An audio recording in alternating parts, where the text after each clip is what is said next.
Okay, guys, we are meeting in a moment with our friend DJ Solo. Who is DJ Solo? DJ Solo is the streamer from Lithuania. The streamer from Lithuania is our friend from the chess community. Therefore, in a moment, we'll be joining him just in 3 to 5 minutes. We'll be talking about the challenge of getting better at chess for adult players, because this is the topic that our friend is fascinated by. He wants to know everything and he asked Thinker Teacher for help. We'll be having the opportunity to talk about some of the interesting ideas, about problems, challenges, issues, all of this stuff that you probably may heard or suffered or experienced. Therefore, in a few minutes, we'll be joining our friend and we'll be discussing about these topics. There are a lot of topics, but most often the topics are the topics related to adults, to chess, to improvement, to the mistakes, to the methods of work, and all of this stuff. Therefore, we'll be discussing goals, resources, mistakes, coaches, analysis, plans, books, courses, tournaments, analysis, clubs, progress, visualization, evaluation, calculation. This would be the general stuff. Are you ready to join our friend in a moment? If you have any questions to the discussion or for our guest, it would be great if you would like to put them into the chat.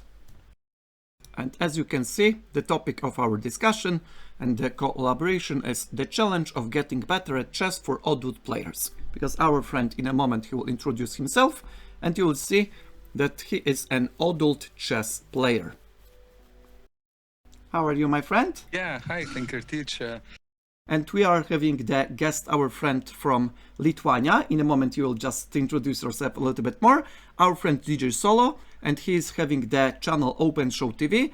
And we'll be having the opportunity to meet with the discussion of the topic. Open Shows TV. Open Shows TV, sorry. Open Shows TV. We'll be having the opportunity to have the, let's say, discussion and some of the talk show about the challenge of getting better at chess for adult players. And what about today's meeting? Do you, let's say, have any expectations? What about this, maybe? Very good question. And usually expectations is the key for the problems. No, expectations. If you have your expectations, the problem is then if it is not fulfilled, then you could feel sad, or something. So I never trying not to create any expectations because expectations is the killer of joy. Mm-hmm. Okay, you want to have the process flow, right? Yeah, I'm just very, very happy to talk with you, and that's is the key that after like 1 year playing chess, 1 year and couple months, I can now speak with the chess like guru, so it's for me already the expectations fulfilled, so I'm just enjoying, and I hope we can provide to the viewers, listeners, some good value, and that's would be more than happy, so. If you could introduce yourself a little bit, how did you start playing chess, and how did you, let's say, get into this chess world, chess community in a global sense? If you just let us know about this, it would be great as the introduction. So yeah, literally I started to play chess 2021, August 30. Like it was my first game on chess.com, maybe August 29, something like that. And before I didn't play any chess, just when I was a kid, I knew the moves. And in 2017, I was visiting New York. And in New York, these chess hustlers. Yeah. In the parks, they are playing for money. Yeah. And I just walking in New York, and I found this nice park, and was some chess hustler just on the box chess, board, everything. I said, okay, I just will play for fun, and probably he just made, I think, scholar's mate or something to me, like quickly, like Yeah. two moves, and he killed me. Mm-hmm. And you put a $5, and he put a $5. Who wins is a winner. Takes everything. Uh-huh. Yeah, takes everything. Yeah, Yeah. and he said, "Sorry, bro, I will not take your $5. You are just like, I cannot take it. Mm-hmm. I didn't said, deserve it, right? Yeah, he not deserve, because he said, but I can give you some lesson. If you Yeah, want, like, yeah. I will teach you something, then I can take $5. Mm-hmm. So Excellent. he actually very, very good, hustler. Uh-huh. I said, okay, yes, nice. Anyway, I was ready to give that $5. So he explained me some moves I don't remember, but what he said that if you want to play chess, he said one thing: chess is a sport. Mm-hmm. You need to remember, he said, and if you play more, if you learn a lot, you will get better. Like. Yeah. And he put like a seed into my head that, and maybe then I planned to come back to New York, one day Mm-hmm. and beat him. Oh. Him or any other hustler. Wow. Like, and then pandemic started, and then the seed was growing. Then the movie this started, Queen's Gambit. The Queen's Gambit serial. Mm-hmm. Serial, that serial, yeah, and everything just seed was growing to me, and then I said, okay, I will start to play, and without any expectations from the beginning, but as well, I like to be a streamer, Mm-hmm. So Mm-hmm. at the beginning, I thought, okay, wow, I will stream chess. Why not? Maybe it is very new idea. Nobody stream chess, Uh-huh. I thought like that. Yeah. And when I started to stream chess, I saw just, oh no, it's a whole rabbit hole, it's like... It's a community. It's a community. Yes, it's a big community. And then I understood, okay, now I need to relax, but I said to myself, I still have this goal to come back to beat him. Mm-hmm. This is one goal, but another goal, I just slowly, like day by day, like game by game, I just get in love with chess. Mm-hmm. I don't know how to explain what it is in this chess, but everything about chess for me is now like I don't know, big love, Mm-hmm. So yeah, something like a healthy obsession, right? Probably this maybe one of the, let's say, healthy, not expression. healthy, I don't know, but it's just definitely obsession, So, Uh-huh. but I am enjoying that obsession so much, because my life became more fulfilled.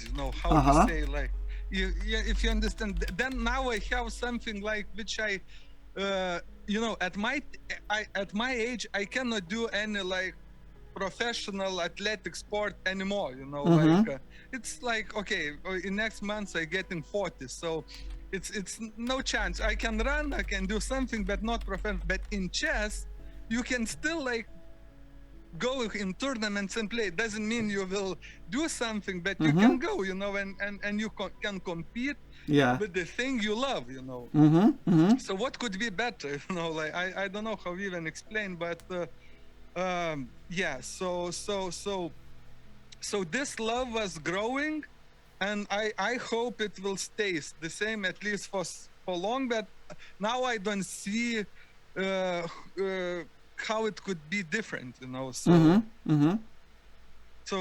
So Jess, and I'm originally, yeah, if you ask about me more, I'm originally from Lithuania, but now I lived in Dubai for years, then I lived in the Netherlands 1 year, and now about 10 years I live in London. So, Mm-hmm. Mm-hmm. so London is good place at the moment to live, because it's a lot of tournaments, easy, Yeah. like, Yeah. Very close. just- Mm-hmm.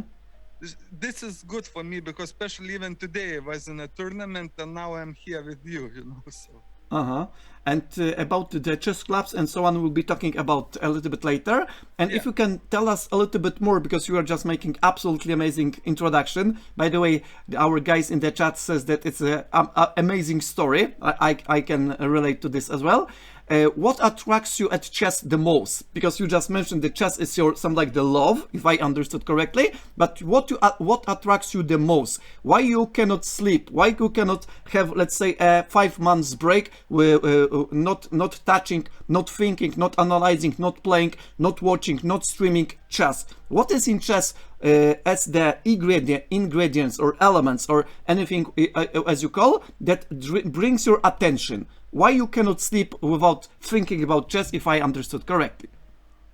I think it's a complex, but of course one of this is like aesthetic thing. It's for me, when I look in the chessboard, it looks like, I don't know, A pieces of art?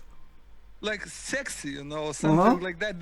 They English say, you know, like looks very nice, and everything about this movements, the connections between each other. For example, sometimes I even walk in the street, and when it is like, you know, the cars are going, one car is going left, another car going straight, another car is going right, and you need to pass the street, and it reminds me like a chess, you know, little bit of labyrinth. Like labyrinth, you know, like this car is going fast, so this car must go first, this car is slower, go left, you know, and you need to find the correct path just to cross the street, you know, like and everything so nicely connects to each other. And another thing about chess, I love that it's never ending for humans. It's that why I love. It's I wanted infinitive. Yeah, I wanted something to find, like, okay, some game you can play, but it will end, you know, and you will not feel that you still can improve more and more. In chess, is one life is not enough to improve, you know. Like, so that's I understood that. Okay, if one life not enough, so it's for me, you know. So I can have it till the end of my days, you know. Yeah, absolutely. So this thing that it's never ending, this connection between pieces, like labyrinth, like tunnels, you know, like I don't know, like, and this sex itself, you know, like looking, it's.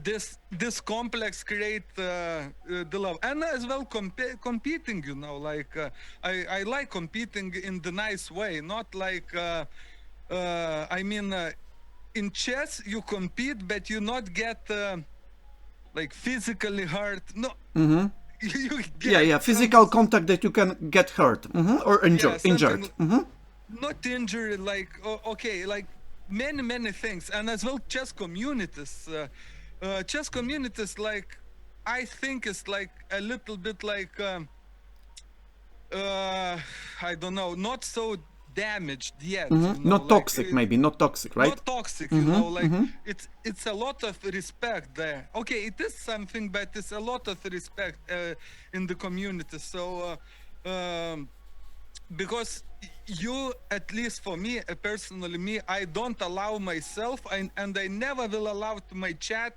to talk about my opponent something bad, you know? I could ban, doesn't matter who it is, my brother, sister, or whatever. I will ban directly if they talk bad about my opponent, you know. Got it. It's because you can trash talk, but eye to eye, but in positive way, humor way. Yeah, with humor and positive way. Yes, of course. Positive, but this is what still attracts me: community, sex thing, you know, like aesthetic, and this all other stuff, you know. So yeah. Got it. Thank you very much. And probably you're just hooked on chess, if I can say that, because this is one of the words that you're hooked on chess. And probably some people said that if you get into chess and you just get hooked, you will never go away. You can just make a little bit of break, but it will be inside you forever. At least it is on my part. Like you said one day, I remember, it's like if you got that chess bug in you or whatever, that's it. You know, it's not like some medical easy to heal it. You know? Yeah. And especially you don't want to heal it. You know? Yeah, so. Especially if you don't want to do so, because it's pretty much helpful and maybe supportive because of the mind, because of the character and so on. The let's say obsession that we can say that is very positive. Yeah. Okay, and now let's go into some of the topics that we prepared because we'll be talking about various ones. And I will be just trying to make a little bit of direction of the topics. And of course, if there would be the natural one, we'll be just going with the flow. And first of all, I would like to ask you about chess goals. Because many players, if they get into chess, at some point, they say, I want to become a strong player. I want to get into 1600 rating. I want to become a FIDE master. I want to win tournament. I want to beat my dad or friend or let's say any other opponent at chess. Do you have any chess goals? If you have, would you like to reveal it? Yeah, I think about the chess goals a little bit. It's illusion, that chess goals, and sometimes my chess goal. Okay, a part of the goal to beat Chess Hustler, it is like I was thinking about this chess goal. It is changed during the year, At the beginning, I was dreaming something, like to reach that, to reach another level, and this just was disturbing me. Then I found the formula, which is I think works for me. The formula is that my chess goal is to keep consistency and progress. Just keep consistency, like keep the same consistency what I feel keeping now. This is my chess goal, at least for next 5 years. This is my chess goal. Keep consistency. Or the results is not my chess goal. I know that results is like coming after you if you keeping like enough consistency and enough like work. You make enough mistakes. You meet like thinker teachers, well, like like in total at the end, in consistency, good things happening, So for me, my goal is keep the same consistency level. Got it.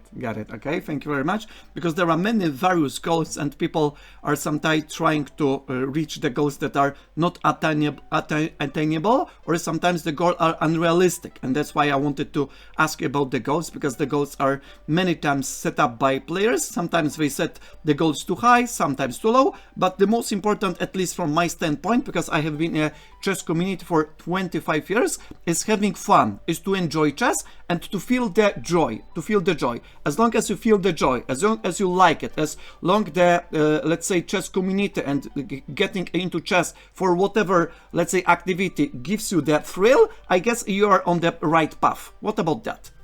Yeah, the joy, fun, of course, sometimes is on the journey, it's happening many things, And that's why I talking the goal like consistency keeping, in the good, like you go and marry your wife, like and the priest say in a good and in the bad times,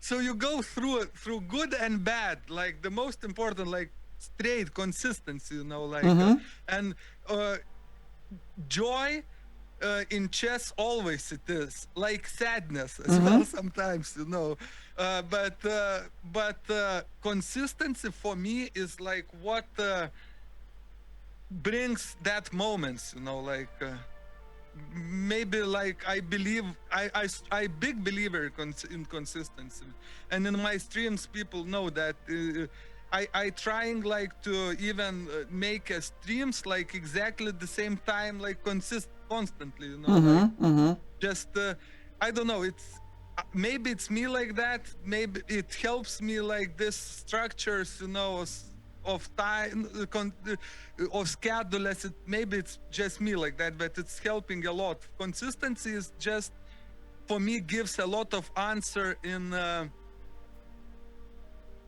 everything, in chess, for example, and even in life, doesn't matter where, Got it. So yeah.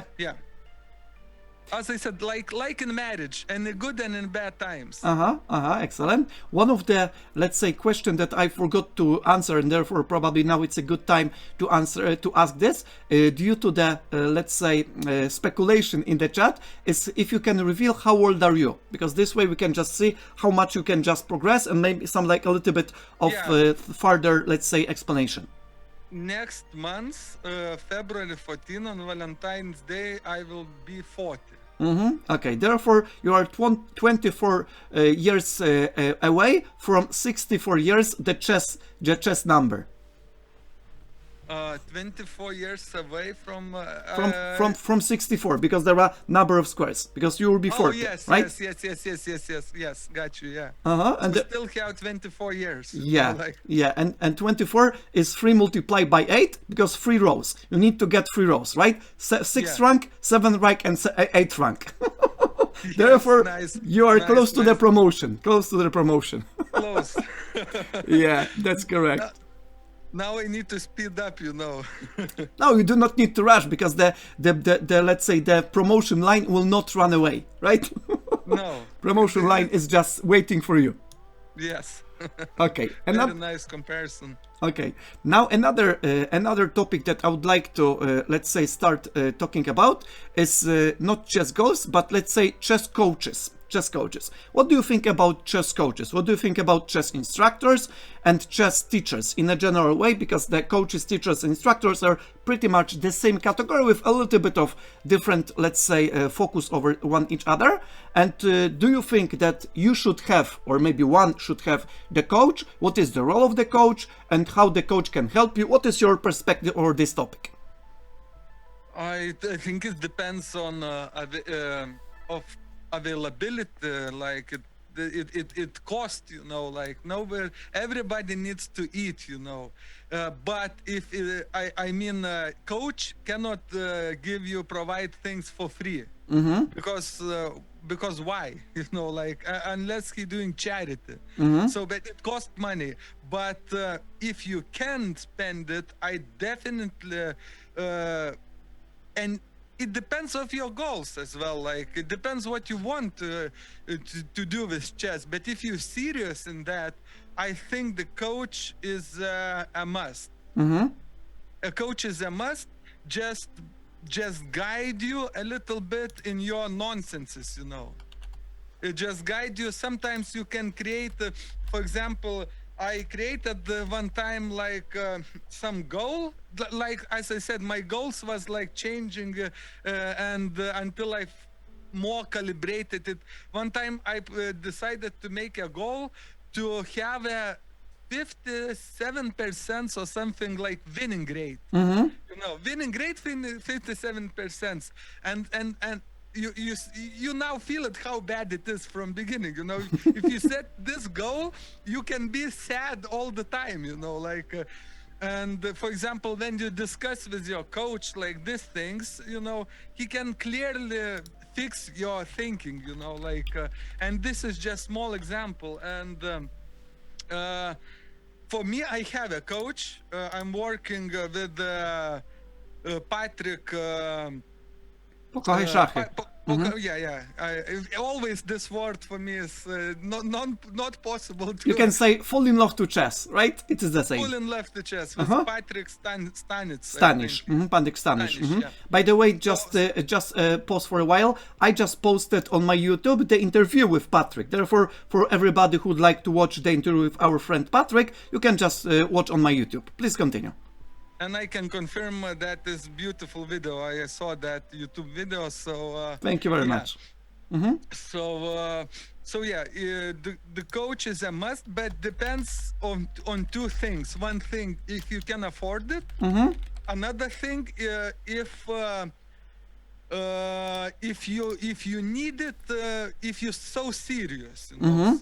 Because for example, my dad liked to play chess, but he definitely not so serious that he will he just play chess with some other friends, some kind of casually, right?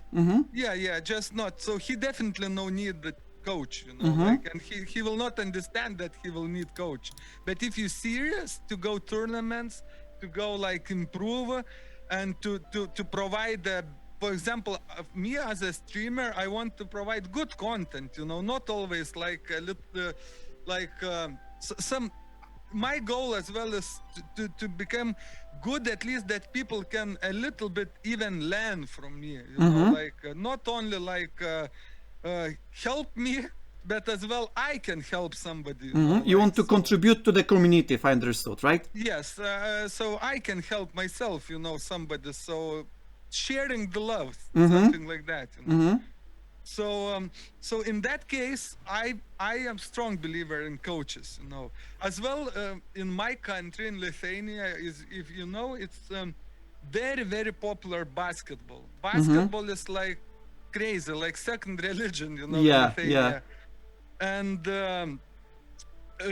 I was all my life before into basketball, into like m- thinking about team, how it is created, you know, like this, and every basketball team has a coach, and it is definitely a reason for that, you know, like, Yeah. and I like to work in the teams as well, and I treat a coach like a team, you know, Yeah. like. And you can speak with coach about the moves, but as well about psychology, about like many things you can speak with coach, you know. Absolutely. So yeah, so I big believer in coaches, but only in two cases. If you can afford, if you cannot afford, it's especially in your last video, Patrick told that he never had a coach, you know. So it means it's maybe not even sometimes necessary, you know. Like if you have so big passion and big maybe I don't know what needs to everything what you can, you definitely can work on yourself, and especially these days when it is YouTube channels, when it is like Thinker Teacher, and like this. Thinker Teacher is a coach, you know, on Twitch, you know, who coach who deserve much more support from chat, and underrated streamer, how to say, like. Thank you very much for your kind words. And now we are just going, let's say, with deeper and deeper with this, let's say, stuff. We just mentioned chess goals, now chess coaches, and now another one that you just touched a little bit is chess plans. Chess plans, because there are some players that have the short range or long range plans, and therefore, what do you think about this type of structure of planning your future as a chess player? I do not mean you, because you are probably a different, let's say, person, but maybe in general sense, how can you see the people who are making the plans? For example, 2-year plans, 3 years plans, 5-year plans, maybe 10 years plans. What do you think about it? How could you evaluate it? Plans. The thing is about plans, you know. As personally, I can answer only from my perspective. What I think, as I said, all my plans is just to keep consistency, and then I will see how it's going. You know, like, and I gave to myself now like 5 years to keep that consistency level, because now I'm keeping like quite big consistency level, you know, for my age person, you know, like because. It's good that I don't have any kids, you know, like good and but good chess good. I mean, not In the good perspective that of chess. Got it. perspective of chess, yes. So I don't have kids, so I can invest more time in chess. So at the moment, I gave to myself like 5 years plan to keep consistency and to see what it will bring to me, you know, like, and as well, I want to prove, to inspire some people. For example, some people say, "Oh, I'm that. I'm not good in there." You will never be good if you not invest your focus, you know, in that. The focus. Where is your focus? There is growing. You know, it's always do whatever in your life. Where is your focus? There is a grow. Put no focus, it's going like disappearing slowly, you know, like. So I said to myself, I will put 5 years focus in chess and try to keep this level. If it is not, if it's something will happen, you know. As I said in the beginning of the stream, no expectations. But I want to inspire people and to prove that if you put work, good things happening. And whatever they do, if they want to be singer, they want to be a basketball player, football, whatever, if they do, you know, you need to walk a walk, not a talk a talk. Yeah. the walk, you need to walk. 1,000 miles starts from one step, you know. Yes, the simple You go. step. You cannot only think and not do it. Just Mm-hmm. go. So I want to do that. Go with consistency and not always happening like this. You know, Mm-hmm. this is a life. Yeah. Sometimes, you know, it's not happening. What Life you gets expect. in the way of chess. Yes. Sometimes you say all the week you will work from this hour to this hour, that this, but one day comes and you're starting something, you know. But I'm trying not to open that Pandora box. You know, you cannot open that Pandora box like, okay, today I will take a rest and tomorrow, but it's very, very dangerous. You Yes. know, like, at least for me.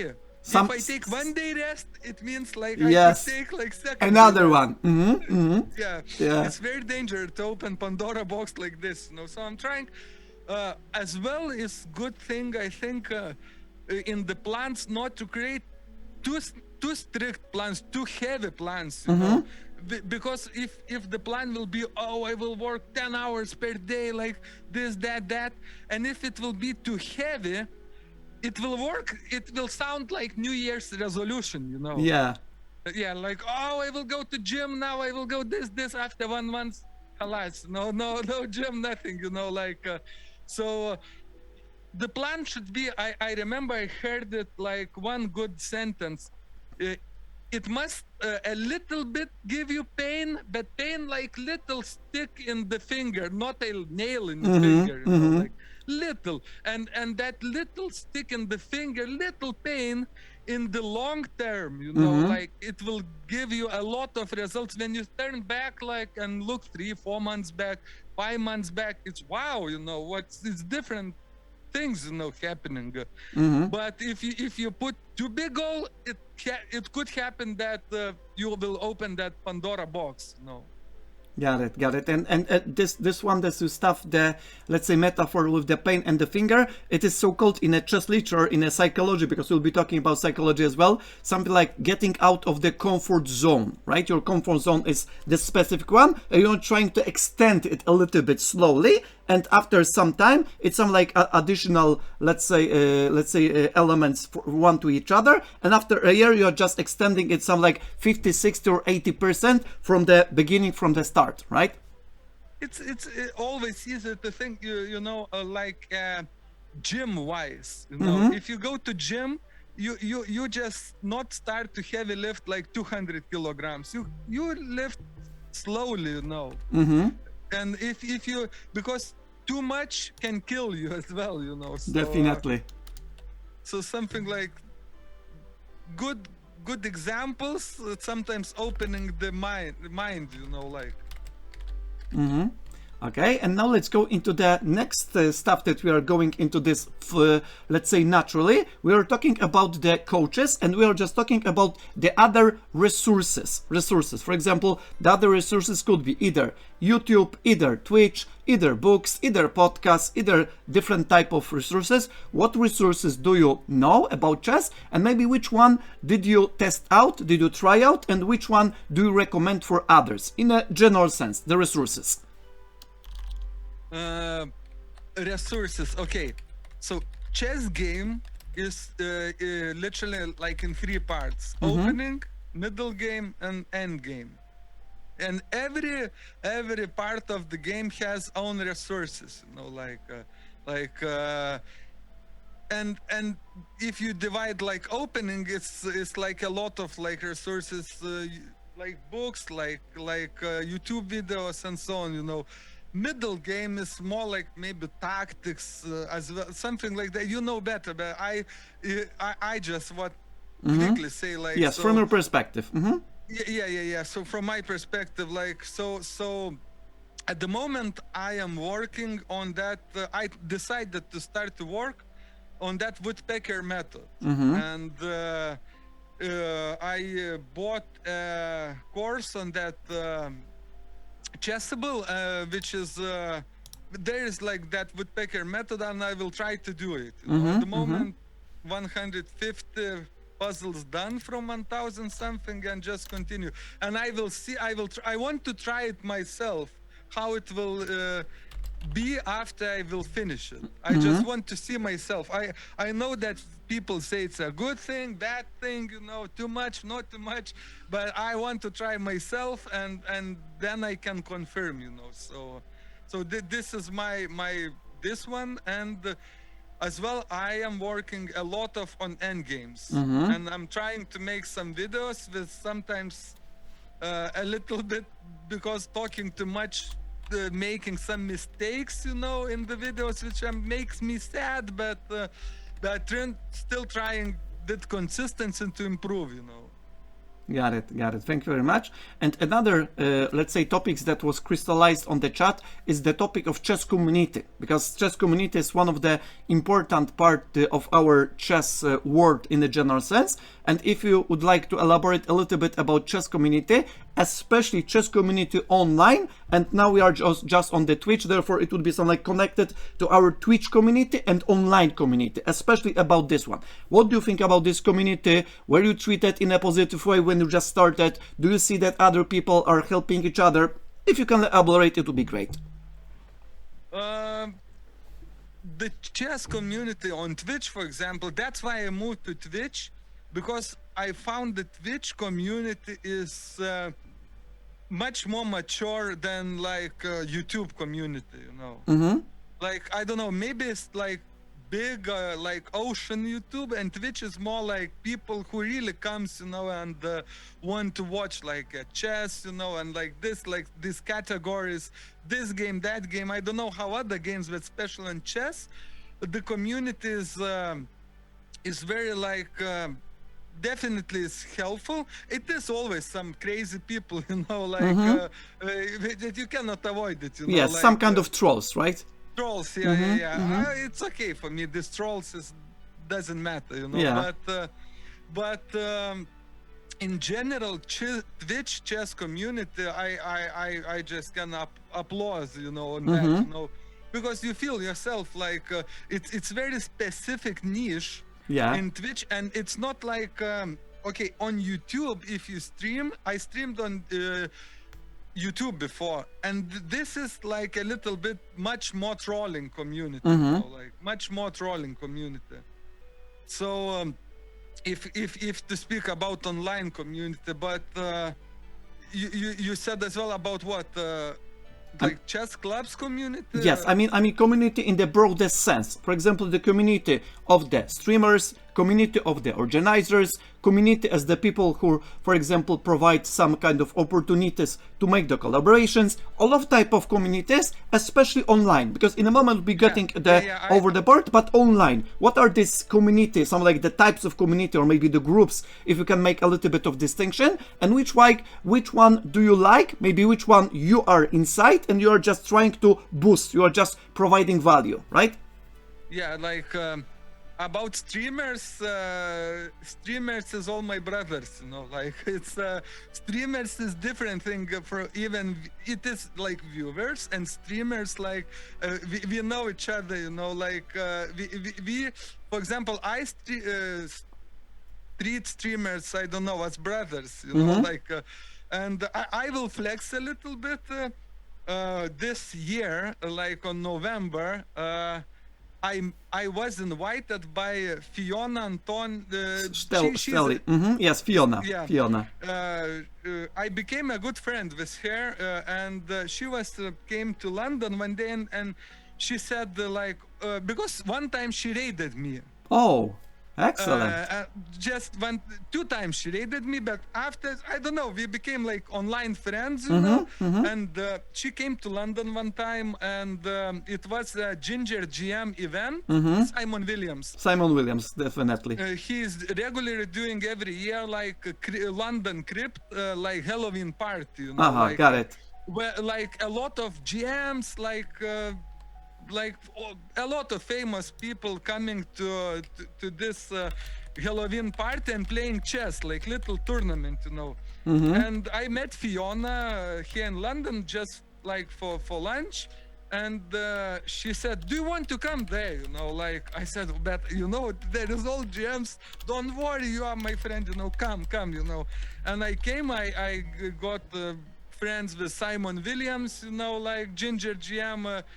uh, and many people was there. Like I'm now flexing, but I'm like a little bit what I wanna sell with that flexing. That not flexing, but that consistency sometimes brings you like you never thought about it. Like so in that event I played like 2 GMs. Wow. I played Malcolm Payne, International master and Peter Svidler. London organizer. Yeah, Peter Svidler. Oh my goodness. Danny Gormley. Maybe let's pause. Maybe let's just turn the sides. You'll be the host, I'll be the guest.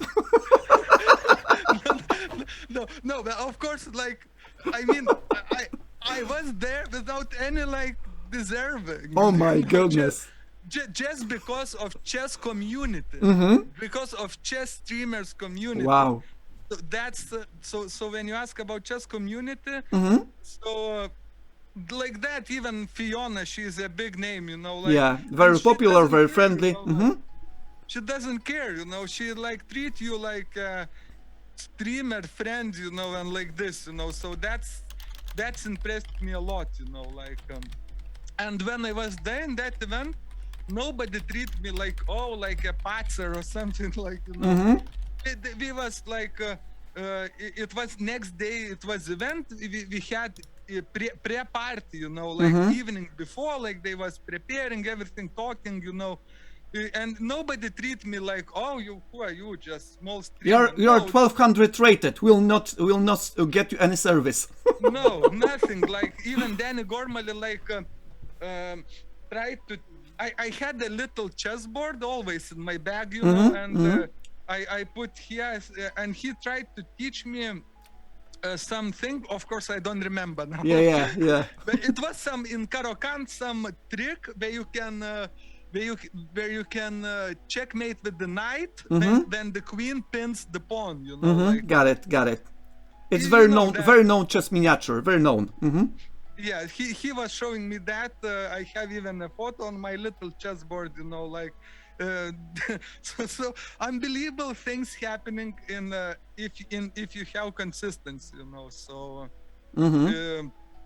so yeah, and it's also how to say, adds to the chess community, so when you come to this streamers, big names, and they treat you like good, so you feel that the community is healthy, so of course maybe to some names, like so some people, always various people, there is a problems, but usually I didn't like, for example, in your streams and in Patrick's streams, whenever I watch, I a lot of watch your streams, so I don't know. Everything is so fast, so I love it, And if it is some bad stuff happening, I don't care, This is them business, not my business. Yeah, I agree. I fully agree. Thank you very much for sharing this insight. Nobody knew that you just play such a, let's say, respected figures in chess community. Therefore, it's pretty impressive. I am pretty much jealous, to be honest. Maybe not just me. And now we just, let's say, talk about goals, resources, mistakes, plans, community. And now if we just get into a little bit about books, because at some point you just mentioned that you have some books, you studied some books. And what do you think about chess books in a general way? In the chess book as the market and the chess book as the tools to help you to grow as the chess player, right? What do you think about this type of resources, the books? You can say the paper books and the electronic books. It's up to you. It's I'm how to say, the book for me is it looks like sometimes I had a bad especially when you read normal book, it go fast, like you can read the book like in 2-3 weeks, normal book, like from literature, like when chess book, when I started to read chess book, is going so slowly, and I thought, what is happening? Like the same to me. Yeah, so I wrongly understood the idea of chess book in the beginning, you know, like until I adopted it, not adopted, until I, Absorb. Mm-hmm. yeah. The problem is with chess books, they are not the same as like normal books, Yeah, you know. definitely. It takes time. So again, I put in different perspective, you know, like okay, I put not how much I read, but I mean not how much pages I read, but uh, how much quality time I spend on it, you know. So for example, if I spend on the book like 1 hour per day, doesn't matter how much I read pages, but was it a quality time, so or not, you know. So this is most important for me. And the books I read, especially now this I read a book recommended by you at the moment, this book. Pump Up Your Rating by Axel Smith. Yeah, I read this book, and I read, and but I have like created in days, you know, like I have my scheduler. So on Mondays I learning openings, like for 1 hour something. I learning openings from the book like this, from this book. Fundamental chess openings. Vanderstaren. Yeah, Monday, because it's The beginning. of the week. The beginning of the week and the beginning of the game. Yes. on Tuesdays, Wednesdays, and so on, I'm working on that pump up your rating, because it's more like middle game. Yes, this is for like middle game. Yeah. And on Thursday and Friday, I'm working on the end game. On this book, you know. Like, yeah, Simon's ending chess course or complete endgame course. yeah, very good one. Because it's end of the week, you know. Like, yes, you have just synchronized with the days of the week to synchronize into the parts of the game. Yeah, so this, and but what I tried when I was on holidays in Lithuania this Christmas, you know, I didn't took my books because it's just too heavy, you know. And I thought, okay, but in the evenings I wanted to read something, and I bought electronic versions of it, you know, like. And for me, I don't know, but I cannot put the same focus. I need to create nice atmosphere around me, like, and then open the book, maybe make a tea, and then fill it, you know, like, and you know, it must be something like. But electronic book, I read it, but I cannot get the same. Yeah, focus. you do not have the touch, right? You cannot make it a page. Next one, you cannot smell it, right? Something like that. So I love the paper books, but as well it is some chessable courses, like for example woodpecker method. I have a chessable, because it's already the puzzles made. I mean, you don't need You don't need to set up all of the puzzles. All the puzzles, because this is like, okay, some people say that when you set up you improve as well, you know, but it's taking time. So it's like big discussion. Of course it is like to set up on or just maybe in the same time better like to solve few more, you know, instead of, I don't know, like the time management and organizing the time, right? So like effectiveness and so on, but probably it depends on everybody, I guess. So puzzles, especially puzzles, I don't like to make puzzles on like chess.com on leeches. I like to make puzzles from books. I don't like puzzles like I don't know why, it's just me, but I feel if I have puzzle book, like, you know, the brick one. Yeah, the Polgar's brick. The brick. Yeah, the brick. So in that you feel like something special, you know, like you feel like some, because author created it, he thought about it, you know, like okay, maybe this, maybe on page 34 we put like this, like that, you know. He thought about everything, you know.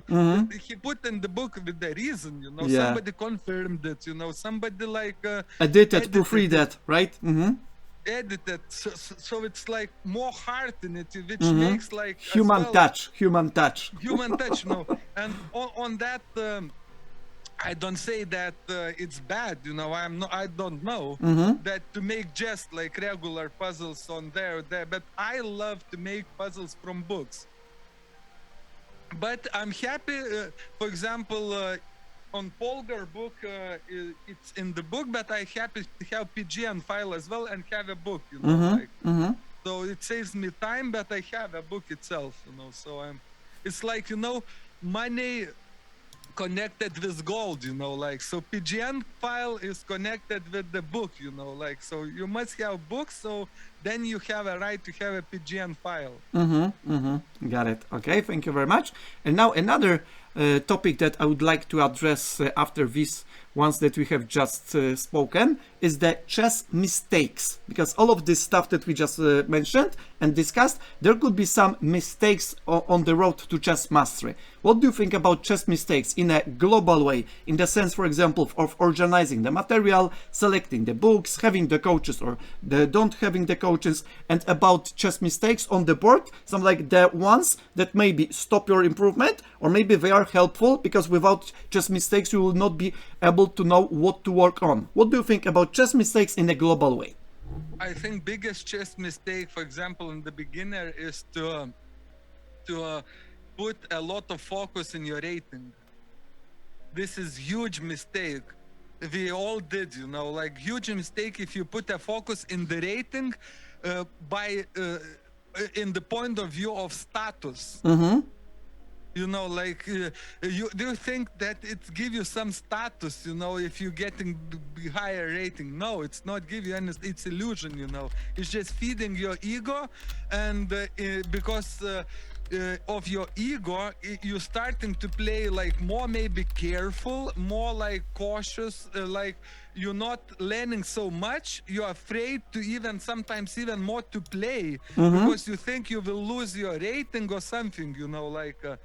So it happened to me one time when I was about 900, something like that, and I so wanted to get 1000. You know, like, you're very close. Yeah, very close. So I even started to afraid to play chess. You Yeah, know, like, yeah. afraid to play chess because if I lose, oh no, my goal is going far away, like, or I losing, you know, like, no. The biggest mistake is to look to rating like as a status. Don't care, just improve your rating will climb itself, you know, like when you're getting better. At that time I made a decision to myself that that's it, you know, I don't care about my rating at all, you know, what is just illusion, you know. It's just illusion, you know. Okay, the rating is nice to have it because maybe you can play like stronger opponents, you know, like you have better rating, you can get better opponents. You know?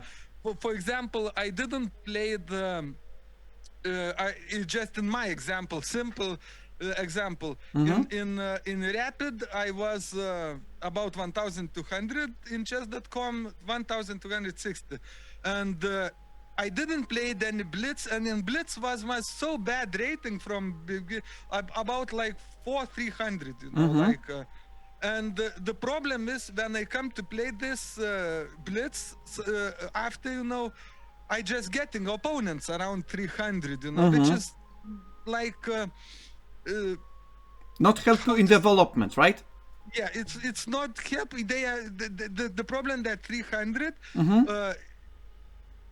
It's very easy for me. It was there. You it know, is not like a challenge for you and not helpful for your development, right? Not helping for development. So rating necessary for developing, but not for status.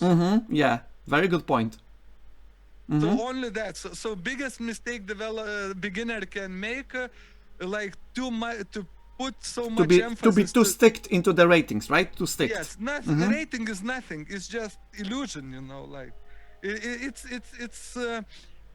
it's completely biggest illusion which stops you. So this is biggest mistake I can say.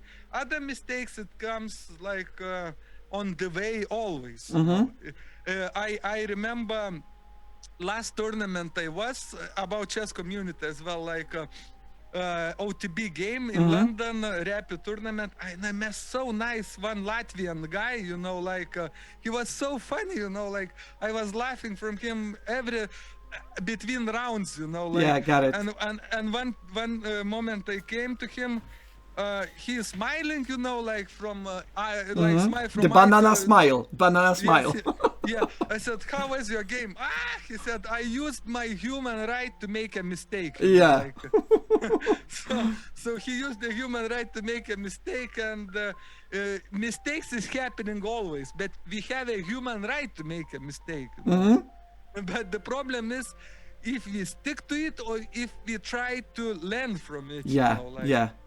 sometimes we even don't know that it is a mistake. You know, if some coach or better player or more experienced person or some guru like thinker teacher not tells it, you know, like so sometimes you can think, you know, oh, rating is main focus, you know, but if somebody tells you no, it's open your eyes, then you understand that it was mistake. But without the guru, it could be this mistake for long, you know, because I meet even players like, you know, it's like even higher, like 1,800, 900. They're so afraid of that, losing the point of rating online. Why? They okay, I will challenge you, but I will challenge you unrated. Yeah. Okay? Yeah. Why? You know, why you so care so much about this? Chess is a long term, not what this one loss in the worst scenario will give you. That you, if you lose to me 1,200, you will lose 16 points or whatever. What it will give for you? Yeah. Nothing. In the daytime maybe it gives, but in the year, you know, in the 5 years. So it people sometimes even in higher level think too much. Okay, I understand, like maybe in the top. Yeah. Yeah. It's very different important, category. maybe, yeah, maybe it's important, but there is different stuff for Yeah. them, you know. Yeah. They are For them, professionals. yeah. So, but now in my level, the rating doesn't matter, you know, at all. The last thing what's matter is rating. It's nice to rating naturally like grows. Yeah, know, the growth when you are growing, the rating is catching up. like it's a marathon, not a sprint. Yeah, You know? yeah. Thank you very much. And I am sometimes kidding if people are asking me about the ratings, especially if they are just too much obsessed, as you just mentioned, too much sticked with the ratings. I just tell him one golden rule. Of course, if you would like to, let's say, quote me, you can just do it without any fee. It's free of charge. You need to start. You need to start worrying about your rating after you cross 2,400. Then you need to start worrying. Yes. Below that, forget it. If you cross 2,400, then it is the first point that you need to reflect about the rating. Should I play these players, maybe the other players, right? I just be a little bit more focused about the rating because it's maybe important to me to get the norm, to get the qualifications, to get the title, right? Then it's pretty much and important. To get maybe some prestigious events, you know, like or something, you know, like, but not. For us, it's completely doesn't matter, you know, like it's. But people, you know, sometimes we are humans, and sometimes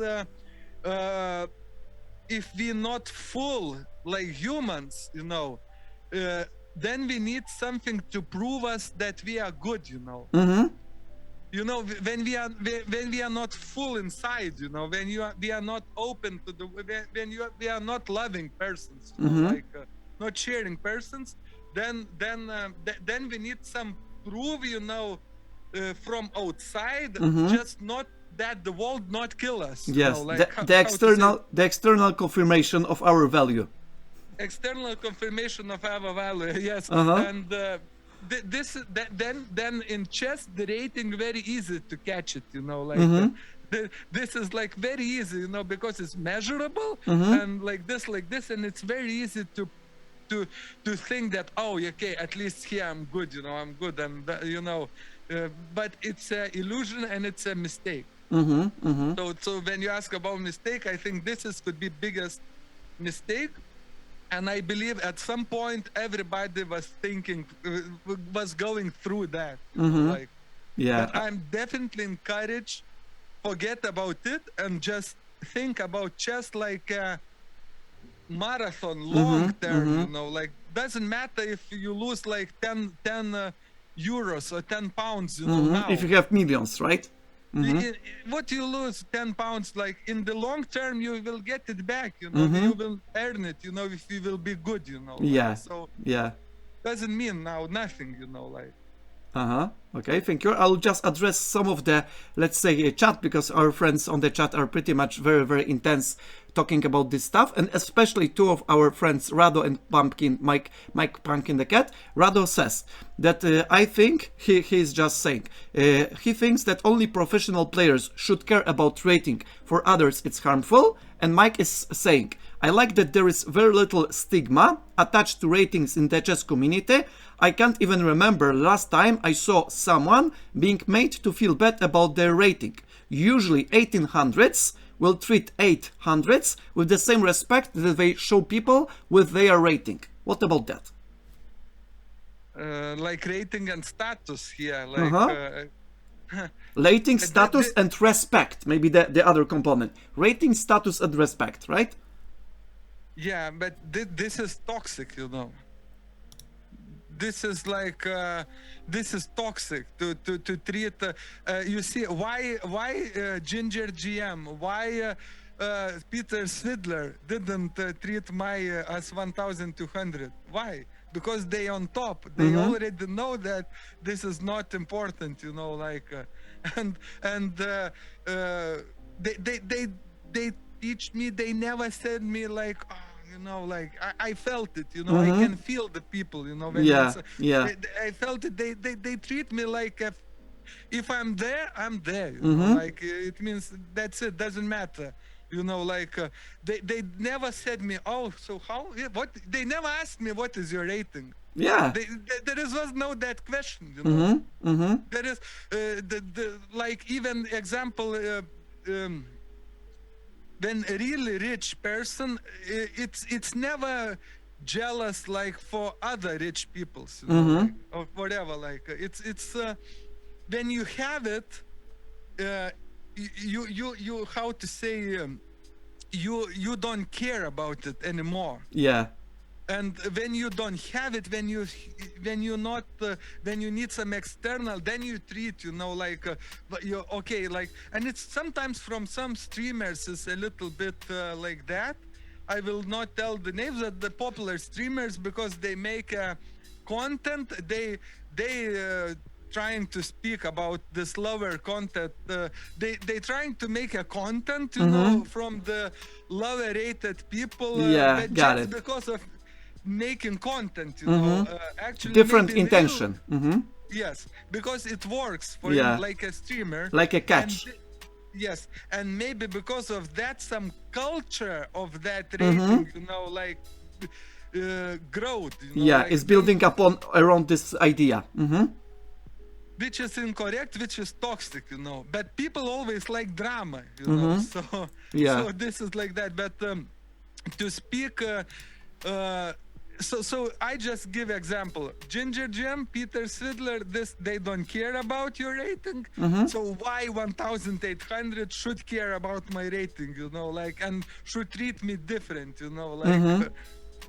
So it's incorrect, you know. So he still need to learn a lesson, you know, like. Yeah, definitely. And our friend Rado just mentions that if anyone is disrespectful, that it happens most often in the case of people on post-beginner level or close to that level. Therefore, this is something like that people who do not know about chess, do not know about the numbers, about the rating, about all of the culture, all of the improvement, they may have the illusion about the rating, that if they have the specific rating, somebody who is just lower than him may be treated with disrespect, right? Some like the toxic and incorrect way to perceive the humanity.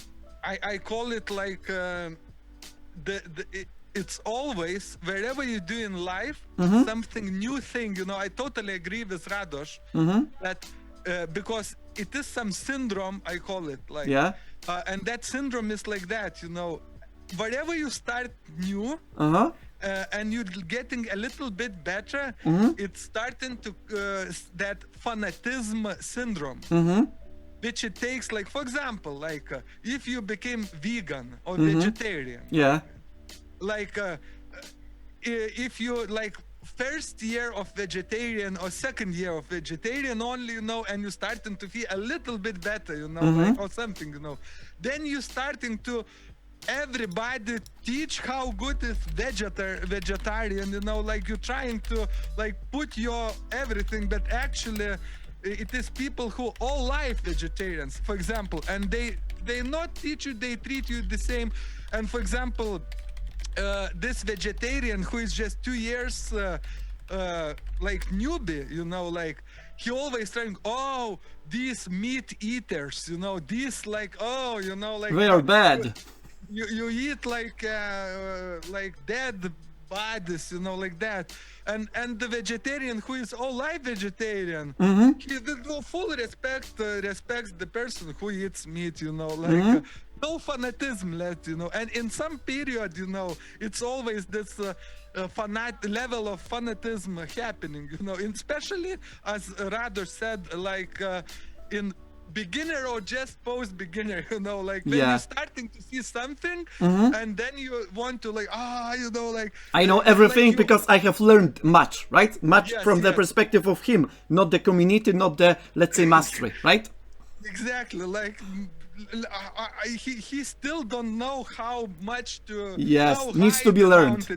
How high the mountain is. He just saw the sun. He was living underground. He saw the sun and trying to explain, oh, you don't know how sun good it is, like, you bastards, you don't see the sun. I don't want to speak with you, but some people live on the top of the mountain, where they see the sun, the moon, and the panorama, like, and see you downstairs, but they know everything.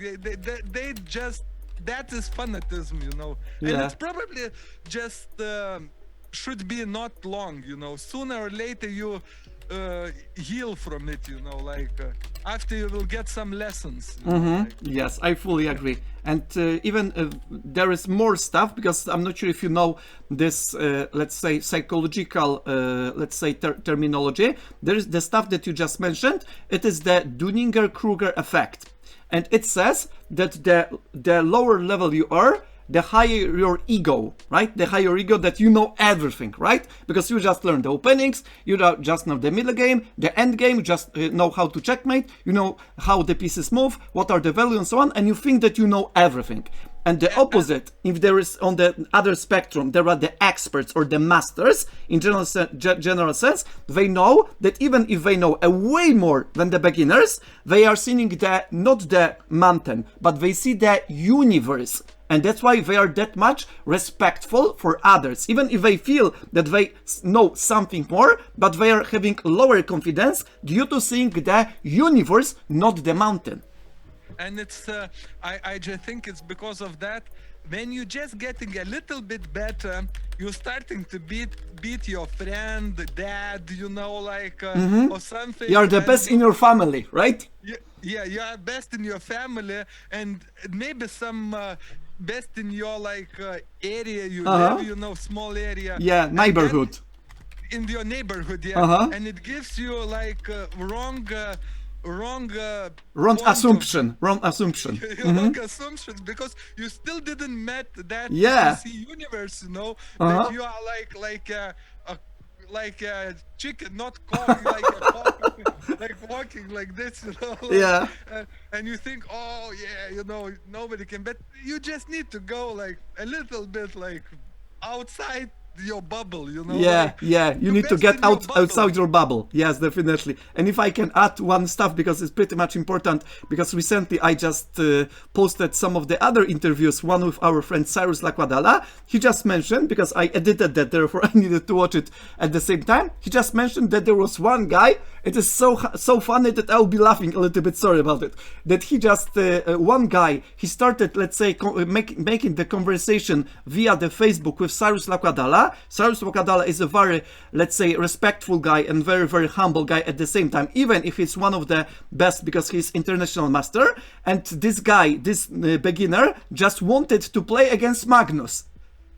Cyrus asked him what is his rating. The player just mentioned that it's something like 300 or 400 rated at Chess.com. And Cyrus asked him why he wants to play Magnus. And he said, this player, that he wants to play Magnus because he believes that he's going to beat him.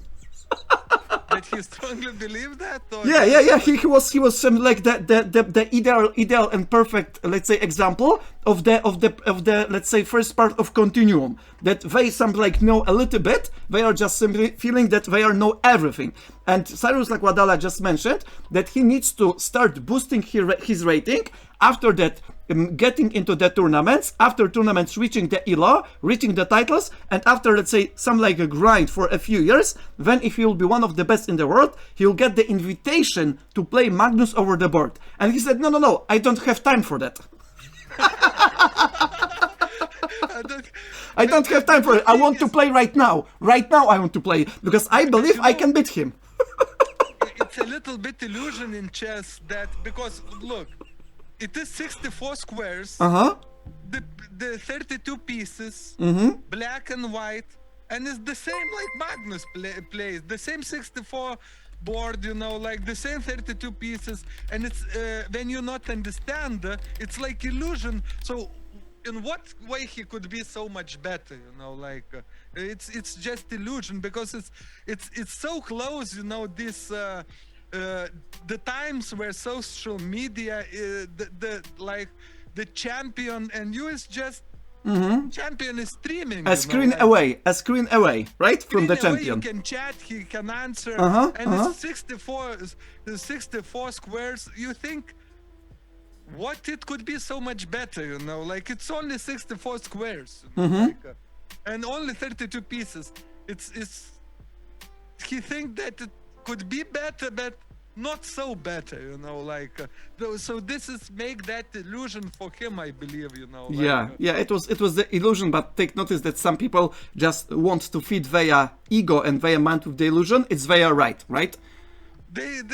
They have a human right to make a mistake. Yes, definitely. Okay, let's go for the next one, because we have more of this in the meantime.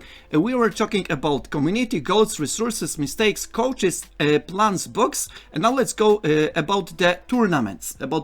What do you think about the idea of tournaments, online tournaments and over the board tournaments? Because you just mentioned that you played over the board tournament, and if you just elaborate on that, how does it feel like? If you like more chess tournaments over the board online, maybe what is the comparison, what are the, let's say, differences about them, it would be great. Both things I think is beautiful. Both things is beautiful, but it's complete is and at the same time it's a different thing. Yeah. But the same chess, but different. Same but different. Same but different. Same but different. Like when I lived in Dubai, like this one, my friend always was saying like, same but different. Like what you mean same but different? So yeah, I usually I don't have a lot experience playing online tournaments. Like I just play Arena Kings on Wednesdays, maybe 2 or 3 times yet. Okay. So I enjoy it. One of chat, Radosh, introduced me. He wrote me. He said, "Try this tournament," and I tried it. I really enjoyed it. Like on chess.com. But OTB tournament is again is aesthetics, is everything, adrenaline, and human touch, probably, right? Some like you well, have the people around you, not with the monitor, but around you physically, right? Small talk, but I don't know if it's a paradox or not paradox, but I play better OTB. Oh. At the moment, yes. Because I don't know, because I play maybe only on stream chess. I don't play chess offline. Oh, alone. Got it. So every time I play chess only on stream. So maybe I always play better than somebody watching, or it is some adrenaline involved, like. Got it. Then I better focus. Maybe it's just me like that. If I don't feel that it's important, I just moving a pieces without big attention, like. But if it is some people watching, or if I play OTB with the real person, I know now it's like real business. Yeah, Like yeah, real stuff. real stuff. So okay, like I literally play a little bit better. Just except one game today, like which I sent you. But it's maybe just still, lesson to learn. So, but online thing is, I love it. I love to play chess online because you can access anytime 24 hours. You don't And need all to over go the globe, all around the globe. all around the globe, and you can play always. OTB, you need to travel, 2 hours, 3 hours, sometimes fly, hotel, boom, boom, boom, like. But as well, it is magic, You combine travel, you combine like breakfast, there you wake up, you go there, you know that it will be a tournament. It's like magic day happening, then. So both things are nice. I don't know, but they same but different. The same but different. And maybe I'll just share my experience a little bit if you wish, because I played chess over the board, let's say 16, 17 years. Overall, I played 25 years, but at some point I had the breaks from playing over the board. And I was, practically speaking, pretty much exception, because the only, perfect conditions that I could play over the board was pretty rare. For example, I could play over the board and I would have the same quality of the games and probably the same results and performance if two of the requirements would be met. The first one, it needs to be a perfect silence, but I mean perfect with the literal meaning. Perfect silence. No running of the kicks, not talking the players next to me, not some like movement of any other objects, not all of the stuff. And the second one, it should be done either at the dark room, either at night. Because if there are all of the sunlight, all of the, let's say, objects that are shining and so on, I cannot focus that much when I can focus next to my computer over the screen when there is the full night. Nobody is disturbing, there is pretty dark, nobody is asking me, requesting anything, nobody disturbing me, and I can focus completely. I can get into another world. And there was such tournaments, probably 2 or 3 in my life, that I have the same feeling that I could play over my screen. And at these tournaments, even though I played them in 2001 probably, or 2002, so like 23, 24 years ago, I played excellently. Even for today's standards, even if I was just three ratings belt down, I played great. I was so proud of my game that even up to date, I see this with the, let's say, something like a little bit more, let's say, experience, that I feel that it was really, really important. And majority of the players, as far as I know, they prefer to play over the board. And as you just mentioned, they treat it more serious. They are having so kind of human touch. At the same time, they are just focusing because they know it's not that common. For example, if you just can click the game, and if you just resign, click another game, and you can do it all the time, 24 hours a day. But if you have the over-the-board tournaments, you cannot just resign the game, let's say, to have 2 runs a day, right? Some like 3 hours, let's say, a game, or 4 hours, let's say, hours game at the morning, and the next round, let's say, at the after the afternoon. Because if you just resign, you need to wait for 3 hours for the next round, right? You cannot just play next player because everything, Yes, and at the same time, the traveling.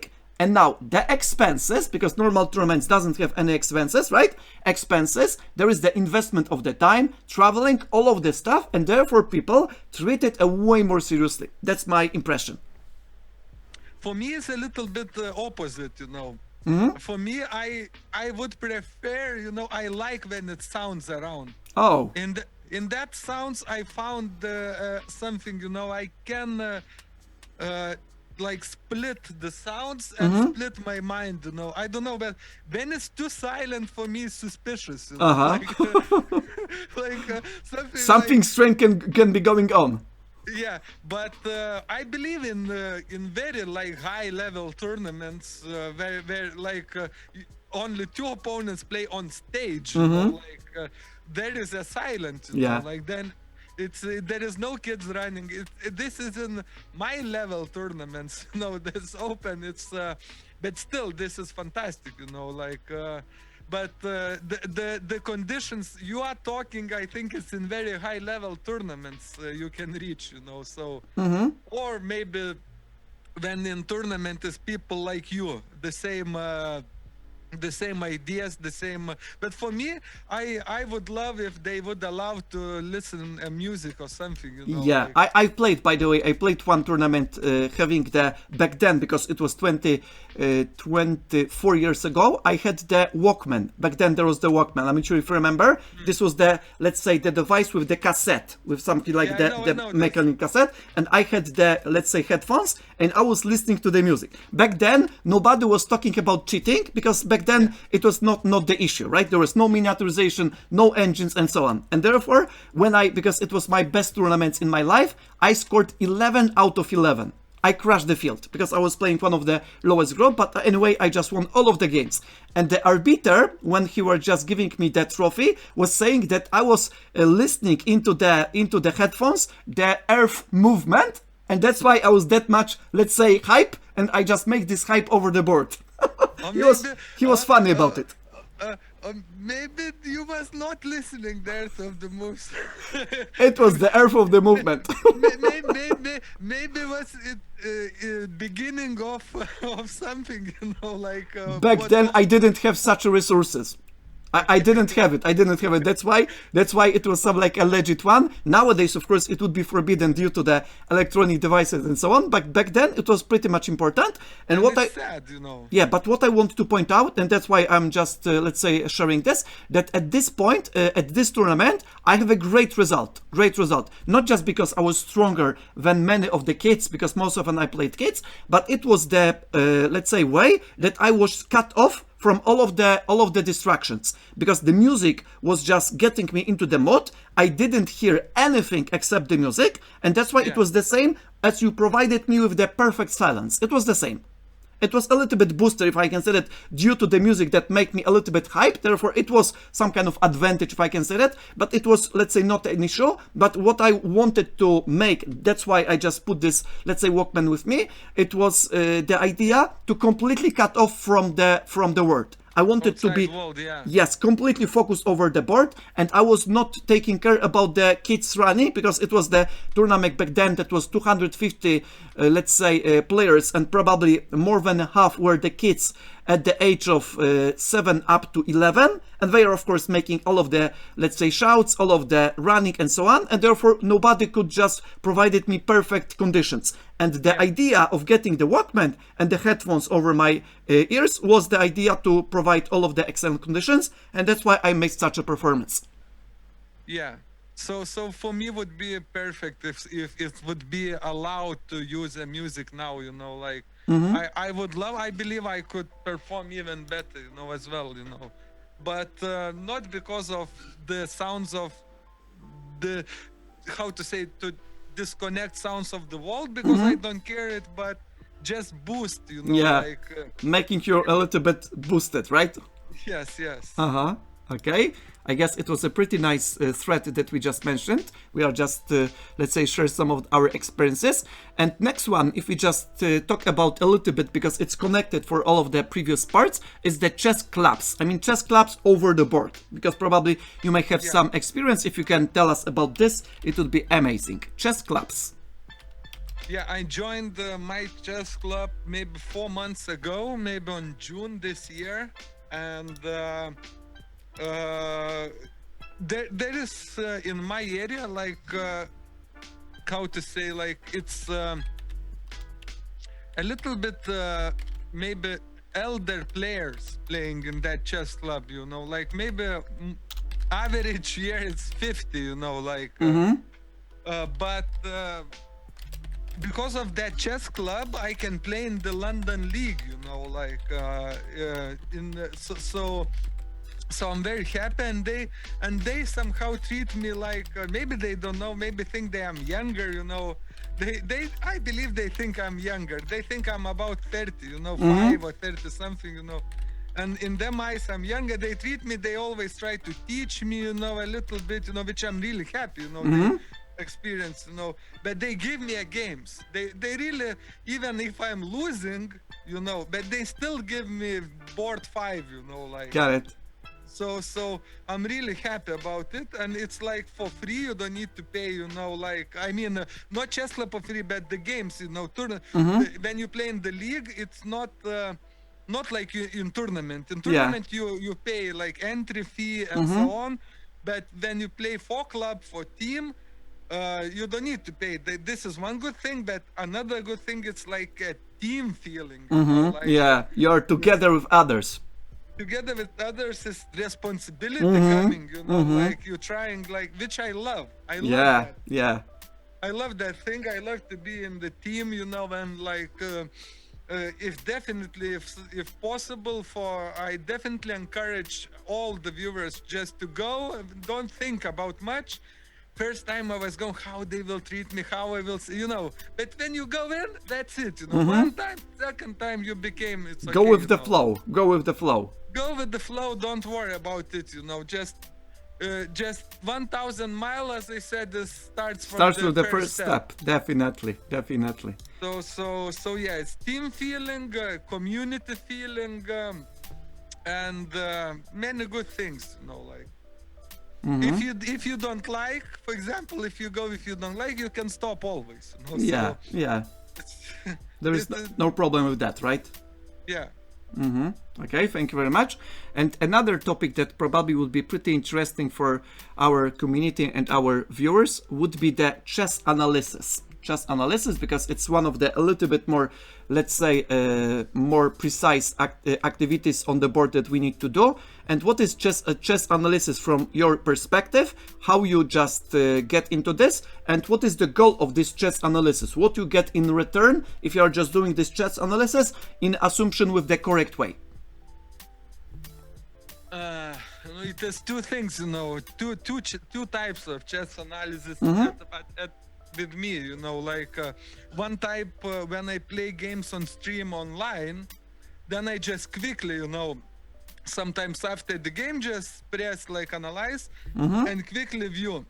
Sometimes with viewers a little bit we discuss, sometimes like this. Another type of chess analysis is after the tournament, when you bring back the sheets, when you put the sheets how much you like on board, you can do, but I usually put in that hires program that doesn't press button analyze, like I just trying to look myself first as much as possible, usually I don't know, like I still need to learn how to do it correctly more, but usually I just feel, okay, this was the crucial moment, crucial blunder or something, and then I starting to build around that blunder. How could things could go different if I play something different, like, and then after I analyze as much as possible, myself, then I press button analyze, with engine, what is suggest, like, so. And then I maybe look a little bit on that, on that engine. But as I say, it's two types of analysis. One analyze online games on stream, and another OTB games home alone after, And sometimes with Patrick, I analyze a little bit. I send him games, then he prepares, and then we talk, like on the lessons. So this is maybe three types: home alone, with the coach, and on stream, like for me, like. But on stream is just quick, like so. But something like a general one. General, yeah. But I think, and as well with Radosh, if he's still here. Yes, he is. On Saturdays, on specific time, 1 p.m. we call each other. Like, but exactly 1 p.m. like 1:00, like a kickoff, Yeah. Like, you need to prepare. We play. I put my pieces on board. he put pieces on board, but we play on lead chess moves, like I move on board, but I move on lead chess and he's doing the same, Got it. and then after we trying to call each other after the game and analyze a little bit, but I would like to do it more, but usually I have only 2 hours that time, so usually in the middle of analysis I must go, Got it. Time restrictions. So 3 type of analysis. One with, or for example, how beautiful is to analyze with your opponent after the game of the game. So-called post-mortem. Yeah, this is the most beautiful thing, when somebody, I think Garry Kasparov or Karpov, whatever, told, I think Karpov is, they don't like each other. Yeah. But after the game, they just put away all of the conflicts, right? Yeah, conflict. They analyze, and some journalists ask, but you are having. Yes, you're the enemies. Yeah. But he answered, yes, I understand, but he's only person on earth can understand me. 2 champions playing each other, he's only person on earth he can understand me, so only the same language, the same world, right? We are just uniting for a while. Yeah, for a while, so he cannot, even he's on beef, that he is not other level, Yeah. So it's so beautiful thing after the board to analyze. I always waiting, the kids, they don't, when you play OTB with kids, usually they are not interested because they want to get to the other side of the, let's say, room or the hall, playing hall. They are just running, they're doing different stuff, therefore probably it's not the going opportunity. To parents suddenly and you're not, but if you play with the adult, you always a little bit analyze, you think, you like, okay, you go here. This is one of the beauty as well of chess.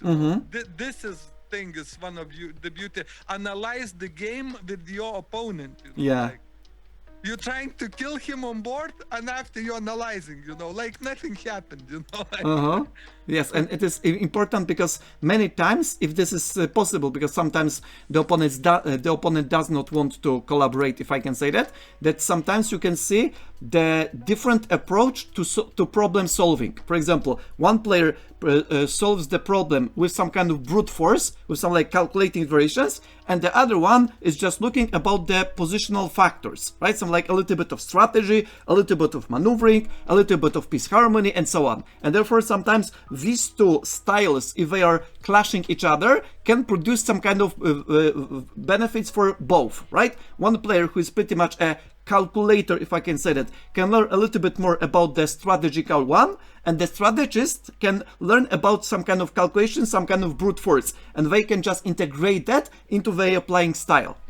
And as I say, it's a magic happening, After the game, nobody can understand. Only you and your opponent can understand this game, the best.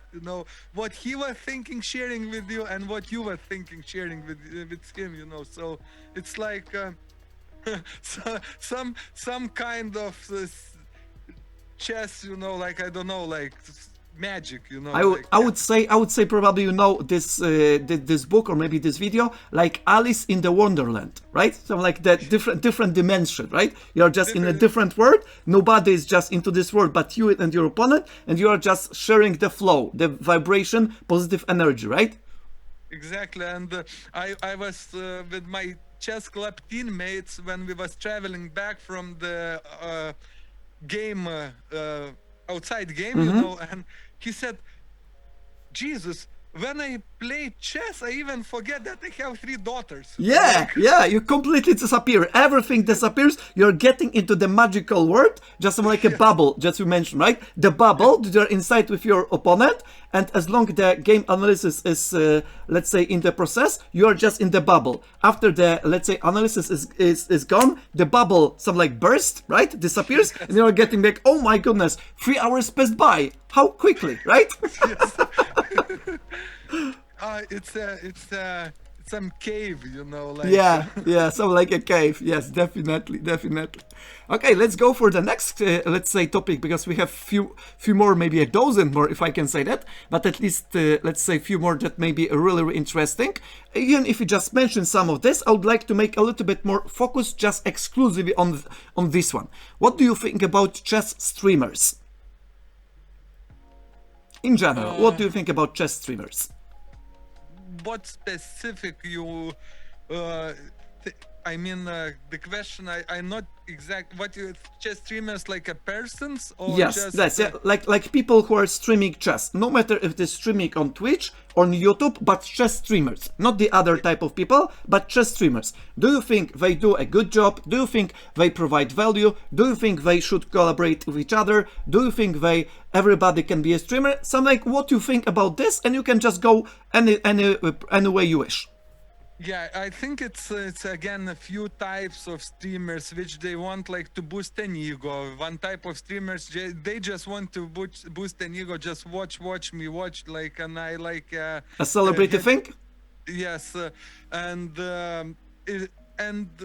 for me the streamers is like you, like sharing, like when you share, like you get back naturally, like when you give the rose, the aroma stays in your hand, like this is type like for me streaming is like sharing the moments and being with the community itself, being with the community, unless you will be alone this moment, you can play, but streaming is I think it's a beautiful invention of our times, like beautiful invention of our times, because it can connect people and it's a beautiful tool to express yourself and to create. And as well, for example, streaming for me is another motivation to play better, to be better in chess, like,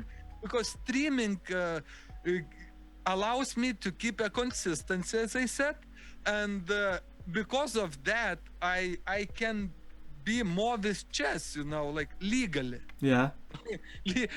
Legally, because I'm streaming, I'm not just wasting time somewhere. I'm streaming, legally, like so streaming is a beautiful invention, and of course it comes through the, as well, like everything in life, with the periods, like with the periods, like with the same syndromes working everywhere, doesn't matter, in chess, in life, in streaming, like everything. But invention is beautiful, and I'm happy I'm living in these times like this, like There is the opportunity to stream, right? yes. Okay, thank you very much. And another question that is pretty much to this question connected, I guess, it's the chess creators. Not just streamers, but chess creators. And with chess creators, I am thinking about all of the creation, but with chess people, especially chess videos, chess podcasts, chess events, and all of the stuff that you think that are important, if you would like to address them. What do you think about chess creators in general? Beautiful thing, sharing the love and getting back natural the attention, but at the same time, to be a chess creator, you need to be full in that, like but for example, me, when I'm doing like end games, videos on YouTube on my channel, it's one of the reasons to share, and another reason for me itself, like to learn end games responsibly. Because when you teach, you learn. The best you learn when you teach. This is like the golden rule. And if you want to teach, you want to be responsible, not make a mistakes like I made in one first of video when you found it mistake, you know, like you want to be responsible because you are giving a thing to the To the outside audience, world. right? To the audience. It couldn't be a bullshit, you know. So Yeah, yeah, because absolutely. otherwise, you know, like oh, DJ Solo said that in the video, you know, I And I played lost and the I game lost. due to his advice. Yeah, so what is that, you know, like so you want to be responsible, but at the same time with that responsibility it comes a deeper learning, you know, like Yeah. so every creator of course when he gives to the world, when he shares his like creations to the world, Yeah. he's improving himself as well, you know. So this is win-win situation, win-win situation. And if you share, it's always a good feeling. It's always good feeling. If you feel bad one day, for example, you feel bad, no, like you don't feel good. I mean, not physical, but in the mood, you know. Yeah, Try mentally. to go to street to make some good thing, you know. For example, if you see, for example, some homeless or something, Yeah. you buy some chocolate, bring him. I promise you, you will start feel better naturally. Naturally, it's like it's Doing good things makes you better. Makes you feeling it's better. naturally boost your mood, you know, Yeah, like yeah. so and as well creation is like an art, you know, Yes, like this may be seen like an art. yeah, like a painter like paint the picture, something like that. So making a YouTube videos, for example chess videos, is as well as like an art, you know, like it's a magic thing, you know, like you making it, you're trying to make it as good as possible, look as aesthetically nice, you know, like it's like it's as well like a creator is an artist, you know, like and artist, it comes from universe, from God, you know, from whatever the source is that, you know. So when you touch the higher source, you always feel good, you know, like so I have the biggest respect for creators, you know. Okay. Unless they create something like, you know, something totally Not useful. Not useful. Right? not Probably useful that's or what you mean. something something bad, you know, like Yeah. some I Yeah, don't we know.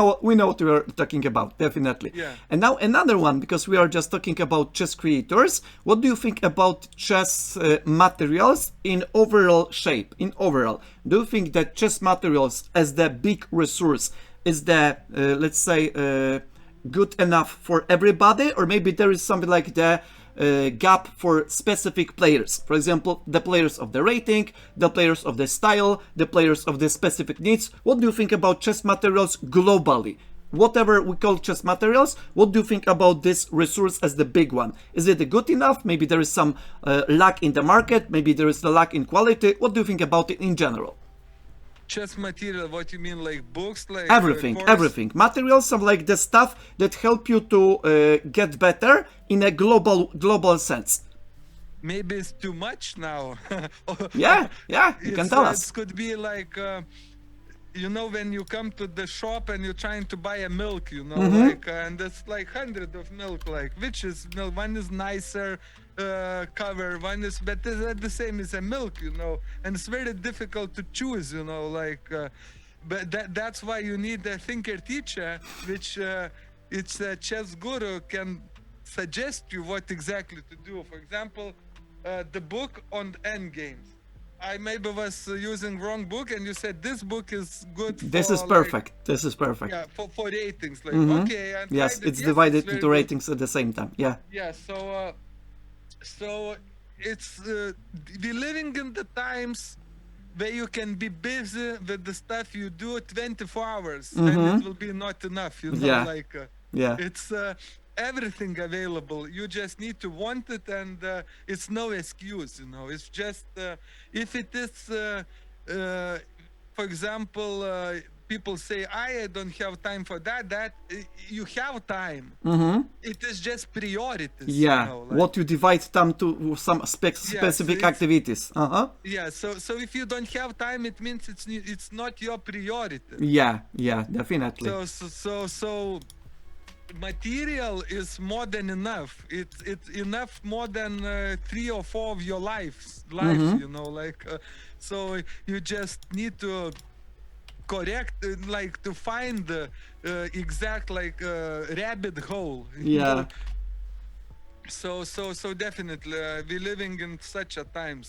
So And at the same again, time, if I extend a little bit, we are just living in so-called information overloading. And even one of the author, Grandmaster Andrew Soltis, just in one of his books, used the term TMI. Do you know what is the acronym of TMI? no, first time I hear it. Too much information. Oh, Too much information, because we are just having such a flood of information that sometimes it's some like not the, let's say, a little bit of pond or maybe a little bit of river, but some like the ocean, right? And if you just get into the ocean, you can drown, right? Instead of, let's say, swimming with some like a little bit of pond next to your house, or maybe just a little bit of pool. If you are going into the ocean, there are big waves, you can drown, right? but it is, I believe now it is in rabbit holes, you know, like it's if you go in one rabbit hole, you're starting to find this information, which in another rabbit hole, one rabbit hole sometimes even don't know about each other. You Yeah, know, like, yeah. it's completely sources, you know, like different sources. And like Bobby Fischer, I think, told in one his interview that somebody stole his like notes or something, you know, and this like he was accusing like that some Russians stole his chess Analysis? notes. Chess Not analysis. some chess books or whatever. Oh, like, it was different story probably. yeah, something like that. But I mean, it was at times when if they stole you, you don't have where to get it. You Yeah, know, like, do not have the source yeah. Now you can get it. everywhere. You just everywhere, you know, like Amazon, whatever, like full of books, like completely. Like next day by 1 p.m. I can get you show me the book, I will get it tomorrow. You know, Yeah, like, yeah. And it's and other times was different, and they still somehow manage. But we living in the times that should be like grateful, but we need to find the priorities in correct way. Yeah, This is the most important, you know. definitely, definitely. And now another one of the topic that is pretty important and pretty interesting, I guess, for our audience would be the podcast. Would be the topic about the podcast or chess podcast. Have you listened to the chess podcast or maybe chess podcasters in a, let's say, a little bit broader sense? And what do you think about this type of media, chess podcasts? Yeah, I as time goes, I'm more and more in chess, you know, and More and more in the rabbit hole. more and more in the rabbit hole, you know, that before I was listening like Joe Rogan podcasts, you know, about everything, you know. Now when the last time I was listening Joe Rogan podcast, I don't remember, you know, like and what last podcast I think, okay, like Perpetual Chess, with the, Especially as I uploaded to the YouTube the interview with Ben Johnson, the father of the chess podcast, Perpetual Chess Podcast. C squared, and I see, and I see my, you know, in YouTube, whatever you're trying to watch, they send you like recommended videos. Yeah, like, yeah. And not, if you open my YouTube homepage now, it's everything about chess. You know, like chess podcast, chess like videos, like completely crazy. You are living in the chess world, right? In the chess world. Living in the chess world, you know, like, and when I thought just not long time ago, so when I listened Joe Rogan, I don't remember, you know. And before I was listening to him almost like every second day, you know. If you know, Joe Rogan is just a regular podcaster who speaks, like, I think he's a biggest podcaster in the world, but not yeah. about chess, about everything. About global things. He invites some, like, even one time he invited, I think, Hikaru. Oh. Yeah, it is Lex Friedman as Yes, well. Lex Friedman recently, a few months ago. Lex Friedman is a big podcaster, but he likes chess. So one time Lex Friedman even invited Magnus Carlsen, Hikaru, this And Levi Rosman. both the sisters and Levi Rosman. These four Yeah, personalities. so it's good that such big podcasters, like open podcasters, invites chess streamers or chess players, because it's definitely good for chess. You know? Media attention and spreading the passion, right? Spreading our hobby. With the community going bigger and bigger, it's starting bigger problems, you know, but it's better going bigger, I believe, than smaller. Yeah, I fully agree. And another stuff that I would like to point out, because we are going into the biggest of the topics, I'm like that would be divided into the smaller parts. But before we'll get into this, I would like to ask you about the question that I don't want to start as the first one, because this way it will be clarified for you and for our audience at the same time. What do you think about chess? But chess in the perspective of, is it chess for you an art? Is it chess a science? Is chess a sport? Or maybe different activity? What do you think about chess? What is chess for you if you just make a little bit of, let's say, division into this activity? Science, sport, or maybe art? I think everything together. And how could you make the division? For example, if you just have 100% divide into this, let's say, three parts, what would be the ratio? What would be the, let's say, parts of this for each of them? Maybe it's fluent, maybe it's the same? No, for example, like sport, I played. I have this watch on my wrist, and it gives like heart rate. You know, Yeah, like, yeah. And when you play on OTB, one moment I checked the heart rate. I see 144. Yeah, it can race quickly. Sitting, 144 Yeah, sitting. It yeah. means like running. You can Emotions. Yes. Yeah, so this is part of sport, you know, like how you control it, how you can meditate it, how you focus it. The art is like everything. Art is like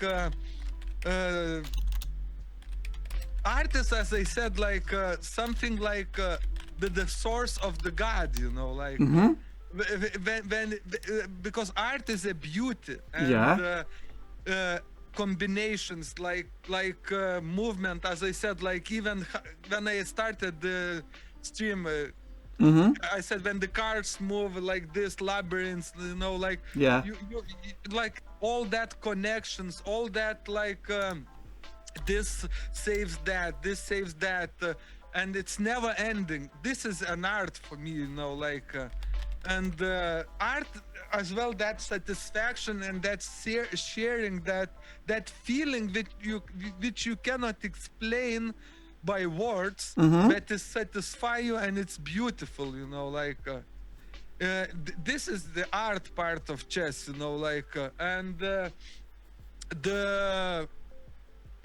science because it's never ending, you know. And when it's never ending, then it's a science, you know. That's because end game science, like middle game science, opening science. This is like everything what could be studied, everything what could be like inventable. This is a science, you know, because in science, it is one golden rule. What you don't know is more important than what you know. Yeah, because it drives you into the discoveries. In discoveries. So in chess, what we don't know is more important than what we know. In the game as well. Yeah. When you don't know what your opponent, if you would know your opponent next moves, you know exactly what he thinks. Yeah. It could be like easy. You could predict everything, and probably your opponent will not be able to win, right?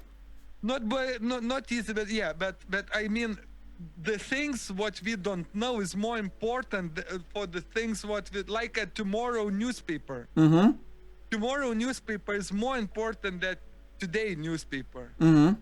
Because if we would know what will be written in tomorrow newspaper, with different, completely different, people will go for us, you know, like we would be rulers of the world, you know, Yeah, like yeah. so the science. This is the science part of the chess, Mm-hmm. because what we don't know is more important for what we know. Then it's a science. Yeah. Okay. So Yeah, these yeah. three things combining, I think the chess is all these three things combining in specific situations. Mm-hmm. But in general, the beauty of it, the touching of unknown, even nobody knows where chess come from exactly. Mm-hmm. They say it came from India. Another say it came from Greece. Mm-hmm. From Another Persia. Mm-hmm. another say from Persian. Another they try to connect with the games, which was similar to chess but not chess, or is it chess? Nobody know. Another say that it was some semi-gods playing each other, and something like that. Isn't it an art, you know? Like, Yeah, yeah. It could be seen as an art, depending on the perspective, depending on the glasses that we wear, right? yeah. Okay, and now the bigger parts, because it's a little bit of surprise and a little bit of your request, because you asked me about it many times. We will like to address the point of chess psychology, and with chess psychology we'll get into chess improvement and chess progress smoothly, okay? And now with chess psychology. If you would like to point out chess psychology and maybe ask me some of the, let's say, questions about psychology, what would it be? What would you like to share? And what would you like to ask me? You can just do it one by one. It's up to you. Chess psychology. Let's talk about it. Yeah, as I said, at the beginning is that rating psychology. When you pass it, now the game psychology, you know. For example, today I played a game, and I usually now control myself not to be nervous through the game. But sometimes I have a problem. I getting too excited, you know, in very winning situations. Too excited, and then I move too fast, you know, like I send you today one position from my game, you know. I don't know if you opened it or if you had the chance to open it. I'm not sure if I can open it, but if you just tell us about it, I'll just try to address it, okay? Yeah. So how to say? It was a position. If I make that move, I win a game. I had 4 minutes 40 seconds on clock, you know, and I made the wrong move. I was so much up material, but I made the wrong move and I lost the game. Yeah. So I think it was something in psychology, like why I was so rushing, you know. Sadly, I didn't have this, you know, today. Yes. Probably you forget to take this piece of paper with you. Yeah, like in don't rush, focus, check scans, so on, you know, like. But I was like, I don't know why you're rushing, you know, like I think it's something like little details in psychology, you know, and everything is psychology, like even that, as I said, rating, how you approach to the game, how you think about losing, you know. Losing is a bad or good thing. Oh, I lost like this, and you feel no. It's everything, every little detail is make you better, you know, like even losing it make you better, like everything is make you better. But for me personally, I have a problems to get too excited in the games, in the winning positions, and I'm not focusing in the same good level, you know, like I worked so hard. If you will see maybe after the stream that position, to get that position, you know, Yeah, how I understand difficult it. to get the position so hard, and then you like getting too excited, moving some nonsense, you know, like this. I maybe some my inner child come. I don't know what it comes, you know, like that, like I couldn't sometimes. I need more like work on this now. At least at the moment, I'm working more on this, you know, like on in the winning position, not get too excited, stay calm. I usually feel calm, you know. The people, I usually totally control my nerves, you know, Yeah. like I control it. I don't care if I lose. I coming to correct approach that if I lose, if I win, doesn't matter. It's a marathon, you know, like I Yeah. don't win for it. Not a But if sprint. we talk about the game, in the game psychology, not in in regular psychology, like about how to approach, how to this, that inside game psychology, you know, like. So this is my absence of skill yet, which I working, you know. And as I said, in my streams, I started to use like if somebody say like, "Oh, it's my weakness. End game is my not my bad." Some in chat said, I saying to them, "No, it's not your weakness. It's just the absence of skill." Because weakness, it sounds like. Weakness, it sounds like something you're born with and it's not fixable, you know, like you know, like It you're cannot born be without, changed. It cannot be changed, right? yeah, weakness is weakness. You're born with that, you know, you're born blind, you know, for example, or something. So you cannot change it, you know, like but in chess it's just the absence of skill. And I found in my head like this, you know, which make it easy for me to go. And for example, if it's a mistake happening, it's a good thing. It's for free lesson. Yeah, yeah. It's for free to showing you like, oh, look. This is your absence of the skill, you know, like try to boost it, you know, try to work on it, you know. For Destiny, it's showing it for free, you know, like. So this is some kind of psychology I almost manage, but still, but I don't know, but maybe it's coming from not experience, you know, like maybe you just think that it was like psychology, but maybe actually you was not experienced with position and you didn't see, you know, like and after the game maybe you think, oh, why I didn't see that, why maybe just after the game, why maybe because usually after you make a move, Yeah, everything is some like clear, right? Yeah, everything like, is perfectly clear that, oh my goodness, what yeah, I blunder, right? But before the yes, move, everything was foggy. After you played the move, everything, oh my goodness. yes, but actually, it's not an excuse when you have like when you have totally winning position, almost something, and you still have 4 minutes 40 when your opponent has 1 minute 20. So it's not an excuse. Like you still need like psychologically focus, still check one more time, check, you know, like because you're up 3 minutes, you know, like, or something, like your opponent is you don't have you have a human right, but don't have a chess right, you know, like to rush, you know, like.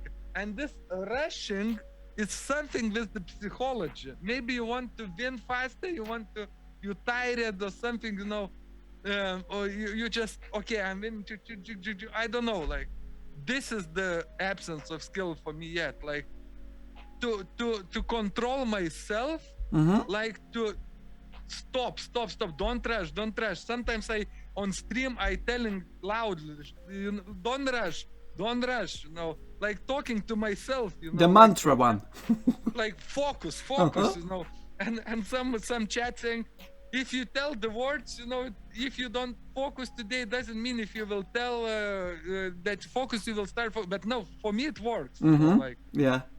you tell focus, like you take yourself, you know, like. Yeah.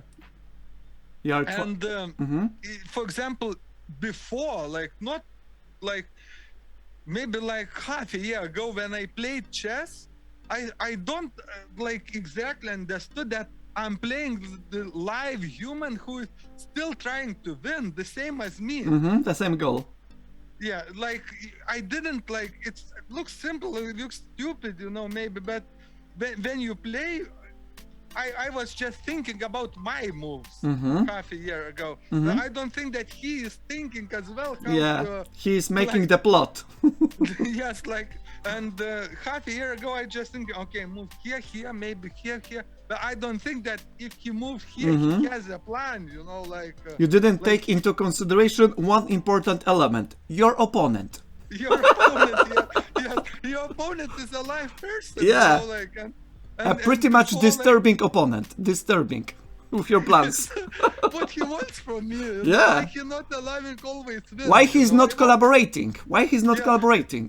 why he's not collaborating for me to win, you know? Yeah. Like, I always want to win, and he's not helping me, you know? Like, and this kind of sometimes simple things you don't think that, but when you learn, you're starting to understand more, and as you say, like some moment you see universe and you say, oh no, you know, I thought I understand everything, but now the universe opened, you know, like when the moment you're starting to think, oh, I'm getting good, destiny quickly shows you, no, you're not getting good. It is you're actually going maybe right direction, but you definitely not good as you think, you know, like destiny punish you, you know, like you always, I especially try to be calm, you know, like in that but sometimes I like, you know, like for example after the win, you know, like to make yes, you know, like celebration a little bit. or like damage the keyboard, you know. I am afraid that you know, like That after the trivia loss, question, where our friend DJ Solo has bought 20 keyboards. Why he bought? Because after the win he wants to make the celebration.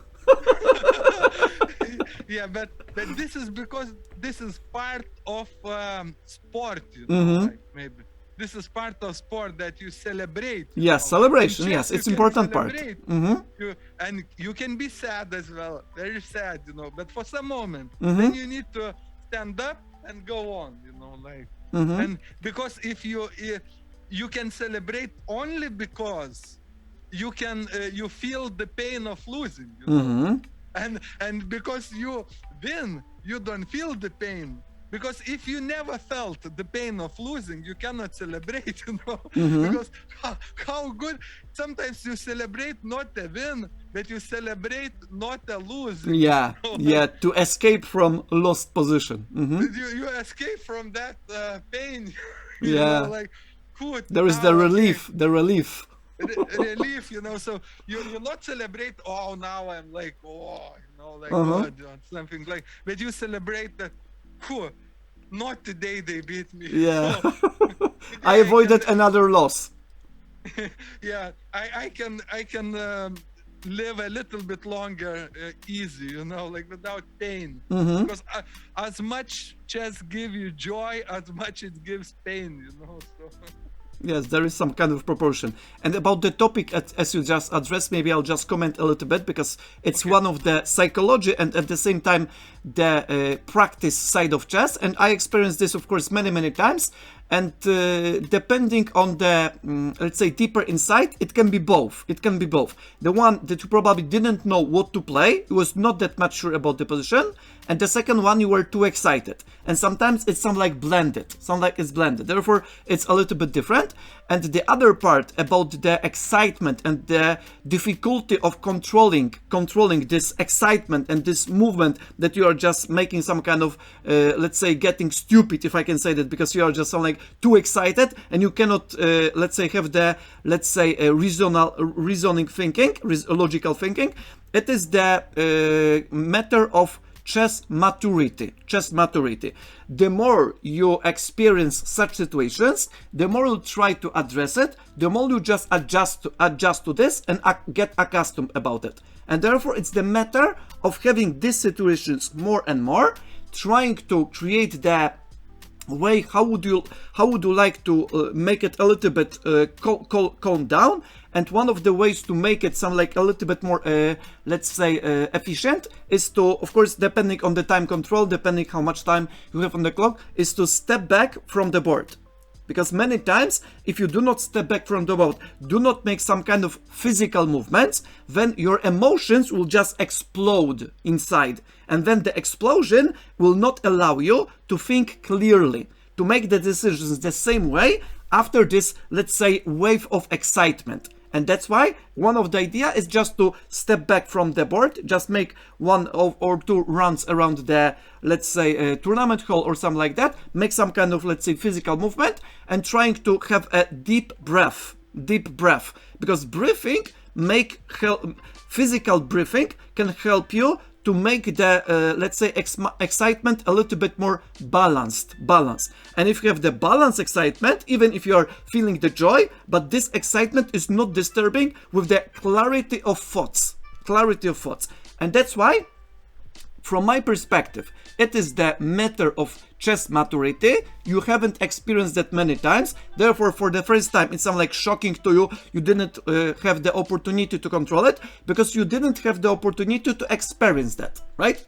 And the second one is to just make some kind of exercises, as I just mentioned, to step back from the board, make some kind of walking, at the same time, make some kind of deep breaths and trying to cool down. And the third component, the third one that I would like to recommend or at least suggest to reflect is the idea that I introduced to myself, even it is in chess books as well, but for myself. Whenever I am experiencing the position that I know that is so-called easy winning, or it's at least a big advantage, I just treat it as a completely new game. Therefore, for example, if the game lasts for 30 moves, and the 31st move, my opponent blundered the entire piece, something like the knight, the bishop, even the rook, I just cut out the previous 30 moves, I just completely forget about it, and I start the game from the move first, as in the score sheet is the 31st. And then I focus completely over the counterplay of my opponent, even some kind of unsound sacrifices, and try to project what is the opportunity of my opponent to destroy me even without the piece. And then I'll get into the positions, slow down, trying to comprehend, trying to absorb all of the, let's say, pressure of the position, and try to analyze it anew. Of course, it's the matter of maturity. It's not so like, let's snap off the finger, but it can be practiced. And that's why whenever the stronger players, probably you can just notice that at some point, stronger players, whenever their opponent make the moves that they know that it's winning, most often the time, except of checkmate in one or first variation that is losing by force without any calculation, most often the time they pause, they do not rush, they spend twice or three times as much time as for the normal move, because they calculating, checking, visualizing and evaluating in a global sense way deeper. Why? Because they are masters. Those who are not the masters, they just play immediately. Why? Oh, he just dropped the piece, I'll just capture. And after that, it looks like that it's a trap and they just, the position collapse.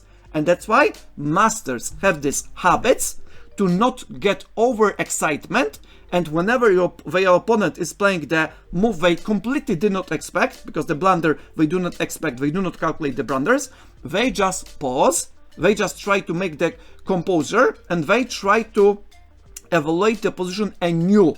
They try to see what is the compensation and what ideas the opponent can hide with this, let's call it a blunder. If they cannot see any compensation, any, let's say, dangerous plans and so on, they see it as a normal blunder and they play quickly. But if there is some kind of complications, there is some kind of lack of clarity, they pause and they reflect deeper and deeper, and after some point they get into the conclusion, then they play the move. What about that? Yeah, and I like the idea just to go out a little bit. Even look like Hikaru when he streams, I see he sometimes looks some like feeling, you know, like just taking away the eyes from the board, you know, like the grandmasters when they stream, they always look somewhere after the position complicated. They look somewhere like this, like that, you know, like they calculate like this. They just break maybe the view. Yeah, with the view and with the board physically. Physically break the view, and it's, I think it's very very, very good advice to do that, and I definitely will try and implement that, because sometimes you play, you get like boost, and almost exploding. You know, like you need to, like, you know, like release it some a little bit and come back. You know, if it is quick time control, you don't go far away, but just at least look to the ceiling. You know, like look to the ceiling, like this. Queen's Gambit girl. She was looking. Yeah, at the ceiling. But this was just metaphor. Metaphor to going away from the board. You know, like. So yeah, this advice definitely, and advice to implement as a new game. Yeah, I need definitely try it, and as well as you said, it's just coming with the experience. I feel it. Experience is the key as well. With the experience, mistakes you made, more mistakes, and then you starting to grow. You know? This You is the cannot chess grow without maturity. Chess mistakes. maturity. Chess maturity. Yeah, Definitely. it's you know, like I call it an angel's part. Angel's part is like you know what is angel's part? It's like it is the most expensive wine in the world. Cost about 1 million or something per liter. You know, like even more, but let's say example like 1 million. Yeah. And in a year, it evaporates like about 10 liters of that from this This tank. from the tank. Yeah. So 10 millions just evaporates. Just evaporates, you know. And they call it, you know, that evaporation, they call it angel's part. You know, like and this angel's part make the wine better. Actually, that 1 year they call it like angels touch it. You know, they take And takes away a little bit. a little bit, you know, and this is like term angel's part. You Got know? it. So here the same in chess, you know, like it's in with the experience, with the mistakes, the maturity comes like with the angel's part. You know, like it needs time, you know. Yeah. And angels need to take them part, you know, like. I agree. This is a very good analogy. And next stuff, if I can, let's say, ask you about discussing a little bit, is the idea about chess progress. Chess progress or chess improvement, because there are two terms that are pretty much similar to each other, and they are describing pretty much the same, even if a little bit different perspective. What do you think about the idea of chess progress and chess improvement? And what does it feel like to you when you can experience this? For example, how can you discover, how can you feel, how can you notice that you are making the progress or making the improvement? And what are the symptoms? What are the elements? How are the signs that you are getting better in a general sense?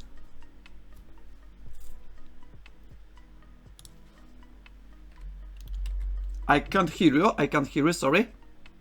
Oh, sorry. Oh, now it's okay. Yeah. So, for example, today it was like sign for me in the tournament that I come a little bit better in the way that how I came to the tournament. Now I knew that when I came to tournament, I know where to go. You know, I know how to check the boards. You know, I know like how to read the list, what is that, and I was way calm, you know, way more calm, you know, like the feeling itself was not so like the first tournament. You meet your opponent and you think, wow, he is so good, you know, and I'm so bad, you know, like now you think, okay, his opponent, your opponent, you play chess, he play chess. This and this is for me a sign that I'm way more calm, you know, like it's not like the first tournament. You are afraid, a little bit like imposter syndrome, you know, like you think what I'm doing, I'm not deserved to be here or something, you know, like and today I didn't feel that. I came, I strongly like sit near the board, you know, and I know I will play now how it will be, and I felt like more in the field, In the how to say. process, right? In the process, Not yeah. just the goal oriented, but process oriented. Process, and this is for me, it was like a sign that sign of improvement, you know. Comparing to the last tournament, my first tournament, it was on November. Now third tournament, so completely like different feeling, completely, and even it for how to say, transposed to the better chess playing as well. Like you play better chess, and it doesn't matter that you will win more, you know, so quickly, but you feel that you just like feel better on the board, you know. You're not like completely blundering everything, you know. Like it's that calmness. Like this is for me like chess improvement, and easiest way to see in the rating, you know. But And by the way, just pausing for a while, because our friend Rado is asking about how to measure progress if not by rating, and this is the question for from him to you. How could you see and maybe be sure, not just feel, but maybe be sure in a global way about your chess progress or chess improvement, if not by the rating? What are the other, let's say, ways that you can use it? Maybe this is the way. How could you explain this one to our friend? Play 30 times with Radosh. First time you win 3 games of 7, and when you're starting to win 6 of 7, then it is like it's improvement, you know. But to be exactly serious, so as I said, the things before, even especially in tournament, how you feel it to come in tournament, how you enjoy it like more, you know. Like this is for me as well chess improvement, measurable by your feeling, you know. Like by your like when you come to tournament and you feel good, not afraid, you know. You are strong, you play, you think that you deserve to be here, and you think that you deserve to hear, then imposter syndrome goes away from your head. This is chess improvement without rating measurement, you know. Like and I don't know, it's even if it is not rating, you feel, you definitely feel how, if you play good, you know. It's, I don't know, it's some feeling in chess that playing good, it feels, you know, that you played good, even without. And when you check after the, for example, accuracy, even this is a little bit illusion, but if you check it, you see, oh, it was very good, you know? It's like reflected your self-confidence, right? That you have played really well due to the confidence, and it can be reflected with the accuracy, if I'm not mistaken, right? But how to keep that self-confidence? How you cannot say, okay, I will be confident. What can you say? How? Well, I want to ask you that. No problem. No problem. I can. How to keep that self-confidence just by saying like, I will be confident? No, it's no. that. Just saying, just if I can answer, just saying it is not a good idea, because it's something like making yourself illusions, right? You're just feeding your mind with the illusions, and these illusions at some point will collapse, will break with a great explosion, if I can say it. The easiest way and the most reliable way, it is not just my, let's say, opinion, but it's backed up by science, is the serious work. Serious work. If you are preparing each and every day, if you are working on chess in a solid way, in an efficient way, if you are just doing it really seriously, after some point, if you are getting into the tournament, you back it up based on the work you have done. And it's a real work, because you can just make the, let's say, notes with how much of the, let's say, opening, how much of the middle game, how much of the end game part you have just read, you have just listened, you have just replied, you have just analyzed, you have just learned in a global way. And after that, you can just make the summary. For example, I devoted 400 hours from the previous tournament that was 5 months ago up to this tournament. And that's why I know what I was working on, and I am confident because I have the backup. It's not just me illusion, but it's the backup, the work behind me. And that's why Yes. I want to play my best. I want to do my best, no matter the result. As you just mentioned, this is the process, not the goal-oriented, but rather the process. And then you are just doing your best and you see what happens. If you won all of the games, but you didn't play that well that you expected to play, you didn't feel the flow, if I can say that, probably even just winning tournament may not be the confirmation.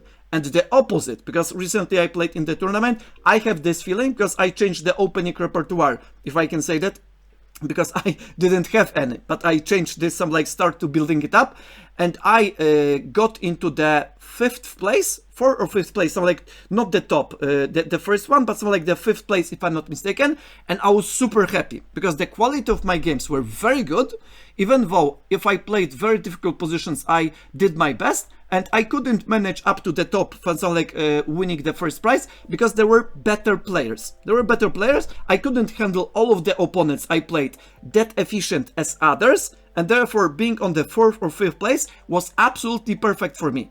And therefore, the simplest way is to work regularly, systematically, in a responsible way, in a solid way, in an efficient way. Write it down, even if a small note, some like in an electronic format or any types you wish, to have the backup and see how much work you have done between the tournaments. And then you can say, yes, I did as much work as I could, as I have the time because of the obligation and so on, and therefore I'm sure I can play as best as possible, taking into account that I could devote into chess that many time, that many resources, money, and so on. And therefore this is the backup, because this is the facts, not your just thoughts. What about that? I agree, totally agree. And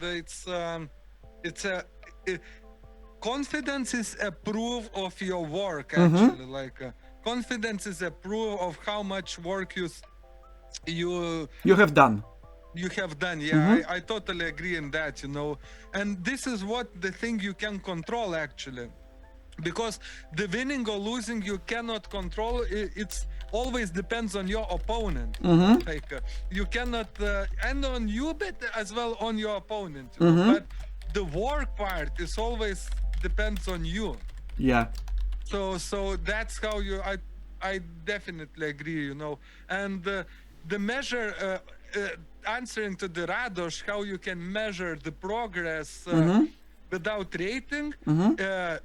So the progress, that's what I said in the beginning of stream. For me, progress, it is keeping consistency. Yeah. If I can keep the same level of consistency of the work I do, for me, it is a progress. And this... but I feel the Radosh, what he say, how to measure externally, maybe a little bit independently, right? Without you, just some like showing from the other perspective.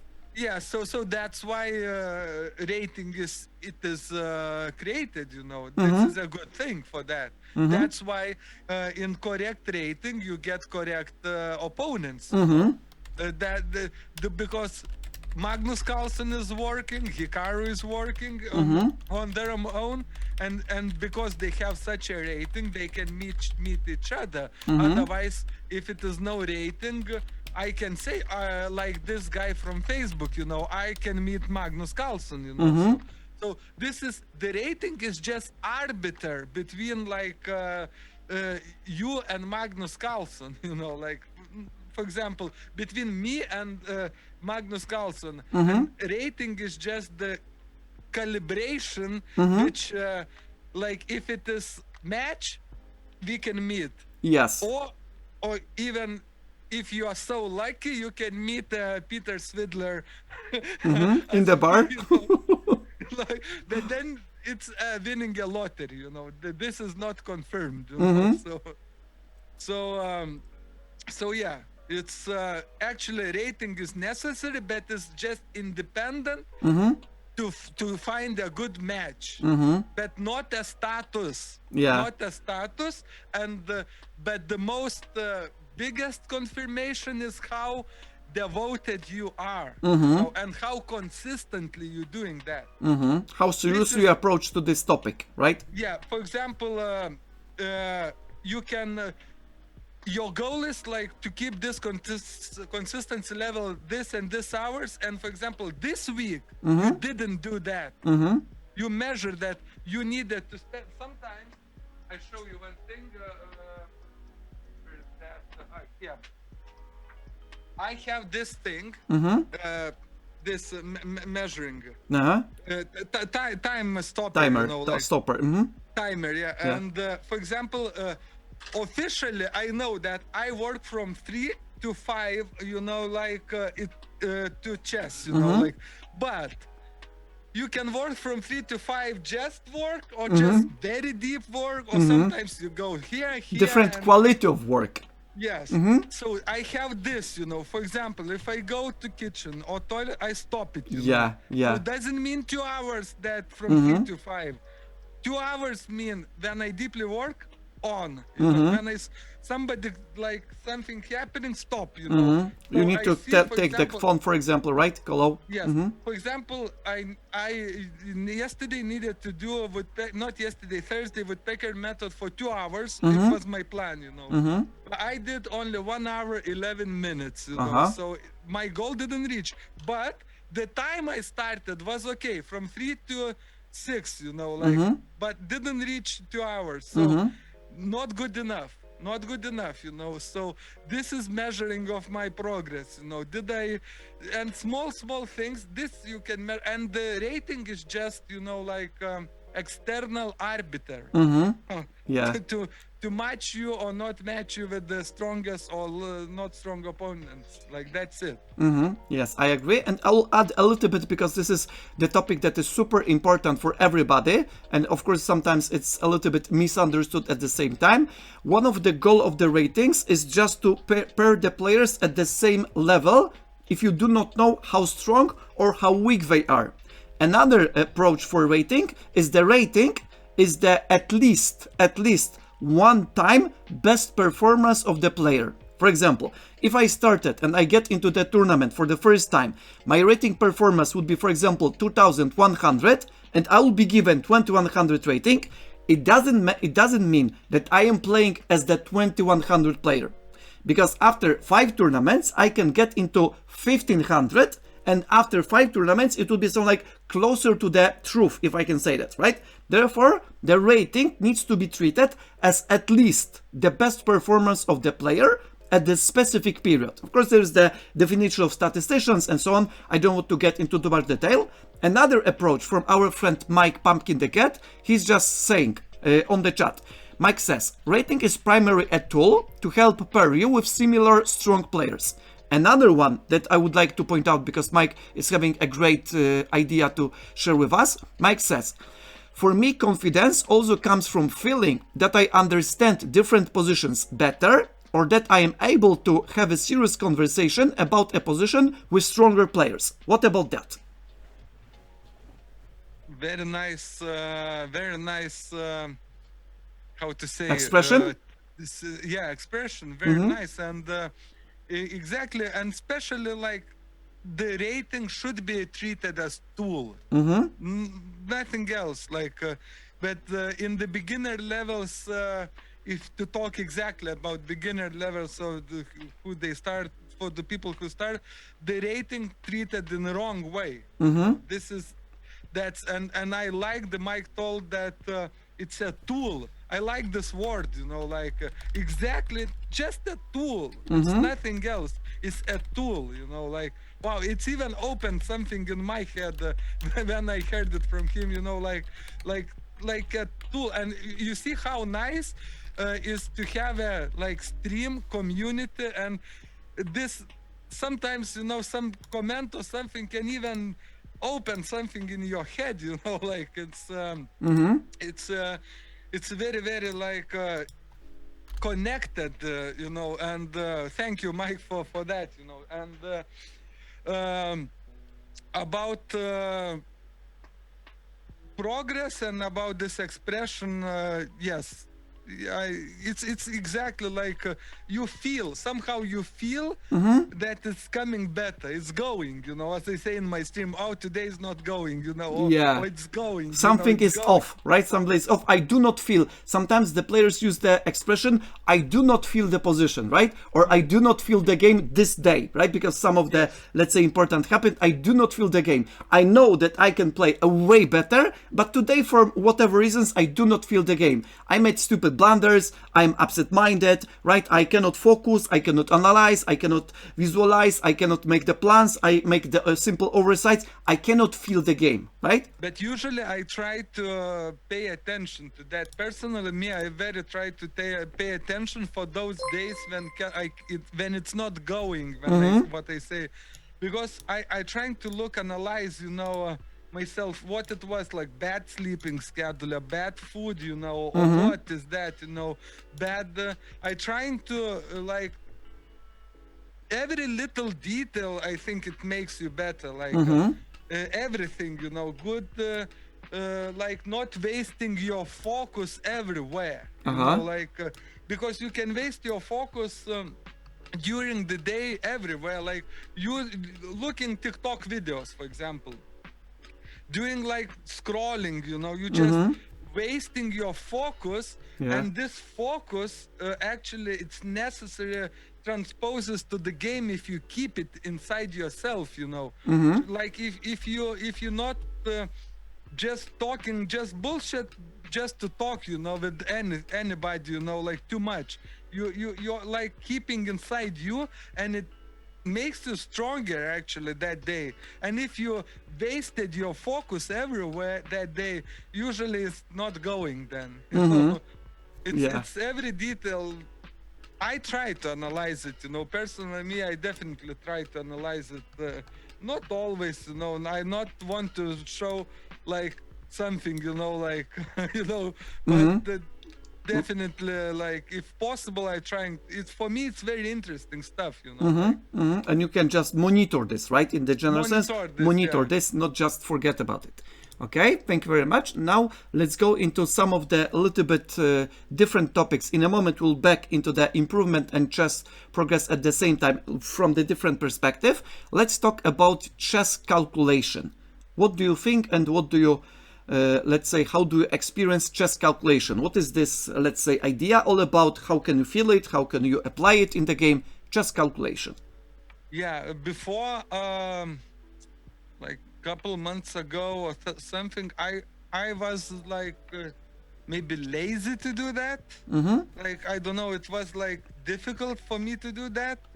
But when I started to do that brick of chess polgar, puzzles made in two, I got in some specific passion in that calculation, especially in refuting, like not even how solving, but refuting like wrong answer, like I if, for example, any move, and then I like to calculate in my head, and it feels good, Yeah. It feels good, like when you calculate, and it gives some satisfaction. I don't know, maybe some hormone or something kicks or something, which gives some magic feeling, like.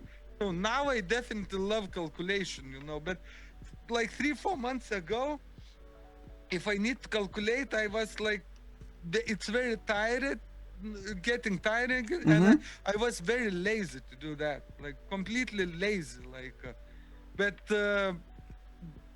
this moment, it depends. If I'm not overexcited, I can calculate, but if I excited, sometimes I forget that I need to calculate, like and that's why I'm still in my level, like because it's many things you need to improve, not only one thing, Yeah, if chess would be that easy, probably everybody would be grandmasters by now. Oh, calculation, okay, but no, it's connected to calculation, connected with the energy you have, like how many energy you have, how many like focus, how clear your mind is out of.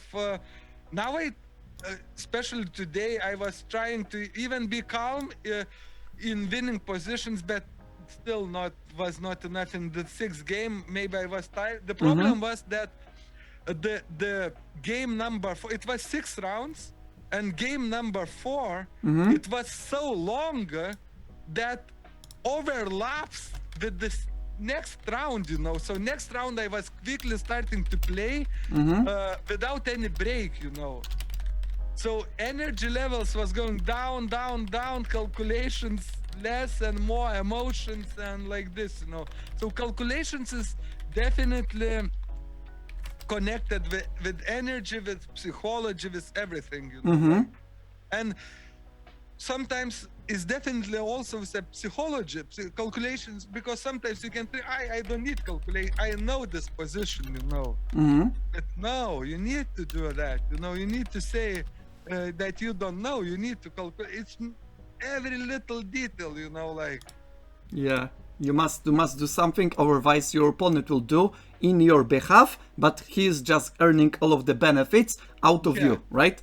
Exactly. Okay, we are just talking about calculation, but we cannot, let's say, avoid the topic of connected to the calculation, the topic of evaluation. What about evaluation? What about evaluation, the specific position, or maybe the series of moves? How about the evaluation? What do you think about it? What is for you, and how do you feel like it? Yeah, every lesson Patrick starts with me, he gives some position and say evaluate it. Speak it words, you know. Yeah, like, express it with your, let's say, like what you perception. see, what you then usually I start with the easiest, you know, material difference. Yeah, it's the simplest, but it's a good one. Yeah, I usually start, okay, I have 5 pawns, opponent has like, black has like 4 pawns, like piece up, piece down, you know. Then the second I go, is it any visible weaknesses, you know, like, okay, what weaknesses I have, or what weaknesses opponent have, you know, like. Yeah. And it's every lesson with Patrick starts with evaluation. Not starts, but I mean it's included. It's one of the parts of the lesson, right? Yes. And before, but it's very difficult for me to adapt in the real life. But as Patrick say, it will take time until habit will reach you. Yes, you know. we'll start to build upon. Yeah. But I feel it sometimes, but evaluation is the real enjoyment of chess as well. Like, Yeah. Evaluating is like position is like it's a beauty. You know, like, it's like dissecting the interesting parts and putting them together with the assembly them together, right? Yes, this is very beautiful thing. Very difficult, but difficult and needed experience and knowledge as well, and right approach. But as I say, with Patrick, we do it every time, you know, like, and I'm trying to learn it, you know, like. It will take time, of course. Yes, I absolutely agree. And whenever I'm working with my student, I'm asking him as well about the evaluation and about the idea, what are the ideas. And many times, not just my student, but overall, many players have problems with generating the ideas and evaluation. Why? Because they are too much attached to the calculations, to the specific moves. It's very difficult to root it out, but without that, you cannot get into the higher level, because you cannot calculate everything unless you are an engine, and at the same time, it's forced moves, you know, like, but there is a, let's say, not that much, let's say, big part of the positions that are just strict calculation, right? So like pure calculation. Most of the positions in the games, not just the training parts, but in the games, are the position you need to know how to evaluate who is better and why. Right? If you do not do it, opened again. Yeah, sorry, it's opened again. Something just clicked in my head at the moment. Actually, this excitement, you can stop and start, instead of being excited, start evaluate again, you know. And as you say, like, evaluate again. Like, is it what it's an evaluation? It could be like a little bit like going off, like re-evaluate everything. Mm-hmm. When you re-evaluate, you again know how many what products you have in the fridge, Yeah, yeah. yeah, like, okay, the bad times is coming. How many products I have? I need to evaluate, will I Mm-hmm. survive or not? And then then you start to calculate, after how Mm-hmm. many money you have to buy new products or something like that. And it's exactly here, like you evaluate position. Now you see what resources you have, what you can. But this just opened in my head. This evaluation, something like if you don't know or you get too excited, Mm-hmm. evaluate, and it's like a little bit like taking your focus out of like of excitement. Yeah. Definitely. And at the same time, it's very important because sometimes if people do not understand the idea about the evaluation, they may not have the opportunity to see to get into the game deeper because some of the positions are so-called uncalculatable. You cannot make the calculations if you do not understand the evaluation, you do not understand the goals in the position from both sides, and based on that you know what are the moves that you need to make the let's say the evaluation about the candidate moves. Some of the moves you're just getting deeper, but you need to know what are the idea about the position. And therefore some of the positions, there are the positions that you are just practicing pure calculations, but there are positions that you are just practicing general evaluation. And based on these two criteria, you can just get better because some of the positions, if you already seen, you have just stored them into your internal database. And if the exact position or very similar position without the crucial element that is pretty much changing the evaluation pops in the board, you can just play it out immediately. And that's why this is one of the ingredients why chess masters are that strong, because they stored a lot of these positions, a lot of these general evaluations, and they have the system of evaluating pretty much high skilled, and that's why they can play it out immediately. But I personally, I maybe I'm the person which loves just more intuition, like and data for intuition. You need to have big database installed. Like, and this is a problem. I'm a little bit too lazy to in the real games. This is my problem now, actually. Uh-huh. Like to evaluate, and I know, but and to calculate. But slowly I trying to build that. At the moment I'm working on that. This is my now problem. My skill of absence of skill, because usually I'm like too lazy maybe sometimes, and I want just to play from intuition. Like and sometimes if you play from intuition it doesn't work, and you be punished and you're sad, and and I'm trying to balance between intuition, between calculation and evaluation, like, and this balance, how to say,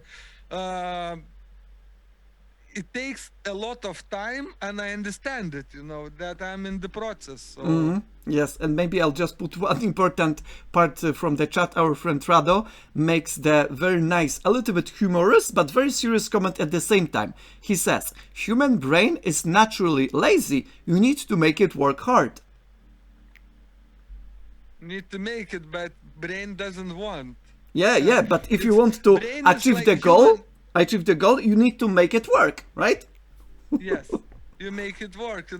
It's like human brain is a little bit as well like a wild horse. Like when you sit on it, you need to like. Wild horse, when you sit on it, he just jumping around. But if you work with it, he's starting calm. Like. So you make it work. Like brain is like a wild horse. Like, and this is stuff. And I personally, everywhere in my life, a little bit like want always to work like easiest way and from intuition, but not works in chess, so you need to find the way, like to combine, and it's a lot of practice, a lot of taking time, and definitely. And as more I play, yesterday in stream I said I starting to understand that it's just like taking a lot of work and time, and that's it. Like it will not, like, if you say you will be better, it will not be like this, as you said. You need to do the job. Yes, Like if you want to win, if you want to be better than others who just make the work, you either need to make the same work or different work, either the more work or different quality work. Otherwise, yes, you will not get better. You will not win that many games, especially if they are the opponents who are just working regularly. They are working with the coaches. They are working with the systems, with the programs. They are playing in the leagues. They are just having the, let's say, classes into the clubs. They are just having a private tutoring and so on. And therefore, if you want to match them, right? If you want to, let's say, show them that you are better than them, you need to have some like a backup, right? As we mentioned. It's not just, oh, I'm better because I'm better. No, you need to have the backup, the work, the system, the trainer, the effort, the analysis, all of the stuff that you put from yourself, and you put it on the board. Some people can say that you put all of the heart into your board, right? Not just might, yes. but the heart. And some people, like, which maybe not understand, or then go not dig deep, they say like, oh, this is talented, kid. No, as Gary Kasparov said, and I definitely agree with this, that somebody asked Gary Kasparov, what is a talent? And he answered, talent, in my point of view, it is the thing that you not quit when everybody quits. And probably it is one of the quotes from different, let's say, successful people, if I can say that, right? This type of like quote. Maybe like that, something like this, but from his mouth and his, and the thing is that in chess, for example, talent is to keep working, to keep like struggling, to keep like grinding, like this is talent. And there is no, I don't believe in like just talent. Okay, it is some exceptional cases where it's like prodigies somehow, like, but usually it's just grinding, grinding and putting your heart in it, like, and this is talent, definitely talent. If you can put your heart in it, it's a talent. Yeah, that one of the component, maybe not full, because I'm having a little bit different view. One of the component of so-called talent, no matter how you define it without some kind of strict definition, one of the component of the talent is the ability to work in a persevered way in the longer period. This is one of the component to work when everybody quits, that you are just working, let's say, continuously. Yeah. Okay, let's have a look for the next of this, let's say, interesting topics, because we just talked about calculation, we were just talking about evaluation. Now the last part of this trilogy, if I can say that, of these elements, is the visualization. What do you think about visualization, how you can feel about it, and how you can have, let's say, the challenge about it? Maybe you're just making some kind of techniques, maybe some ways to get better, maybe you're just struggling with this. I mean the topic of visualization, just visualization. Yeah, but this is as well the complex thing, and it's growing, when you practice as well. Like, as before, I didn't even understood, like, I couldn't imagine of how board is changing, but when you, like, even especially when you calculate, I think calculation is very connected to visualization, and it's like this, like two brother and sister, like they are very connected, like, and when you do that, I think my visualization just slowly, little steps going better, but like comparing to like 4 months ago, which I hardly can change in my head, like remove some pieces, add some pieces, in my head, or like keep focus that, for example, there is no bishops now. When I calculate, before it was very hard. I think it's trainable as well. Yes, it's a practice. is definitely trainable. So it's as well as a key component to without it, I don't. It's not a chess, I think. It would be very difficult because, of course, it is possible to play without visualization, at least a decent one, but then it's a very difficult because you need to make this, let's say, module into the different, let's say, engine, if I can say that. Engine not in the engine like program, but engine in your mind to make the work that you cannot do with this one of the specific. You need to put the, let's say, work into the other module, right? And therefore you need to work different way. But most often the time, people who does not have the decent visualization skills cannot make very far at chess. And I call it visualization like chess chakra, like in this East cultures they call it chakras, Yeah. and they say it like seven. A human has 7 main chakras, like that. I would add, human chess player has 8 chakras. Oh my goodness, they are better humans. Because you can like open the chest chakra, and the chest Additional chakra. Yes, and the chest chakra, it is the, like visualization, like specific opening chest chakra is visualization, Uh-huh. So this is visualization is a chest chakra. Yeah, I fully agree with this. And now let's go into next one, because we are just having another interesting topics to discuss, even if we are just going to, let's say, and slowly, but we are just, let's say, talking for 3 hours already, therefore pretty intense, but I guess a lot of the topics 3 hours? Yes, 3 hours. We just passed 3 hours just 2 minutes ago. Therefore, don't worry, we are on the good track. But take notice, we just spoken out about 20 topics. Some like 20 topics from the list. Yeah, but I literally didn't. Yeah, you didn't feel, because I told you that whenever you're passionate about something, you didn't know when that time passes by. Right? No. You didn't know, because you are so much into the process. You are not looking at the clock. You are not just, let's say, making the intervals and like all of the time measuring. You are just into the process. And that's why this is the Einstein equation. The more you are engaged in the process, the faster time passes by. The less you are focused over a specific process, the slower time passes by. Very simple example. If you would make the experiment, everybody can do it, it's super safe. For example, you are just, let's say, getting, let's say, from 8 or 9 p.m., right? Getting into your room. And you are just ready for sleep, but you do not sleep. You are just either sitting on your bed, either standing next to your bed, but you do not do anything at all.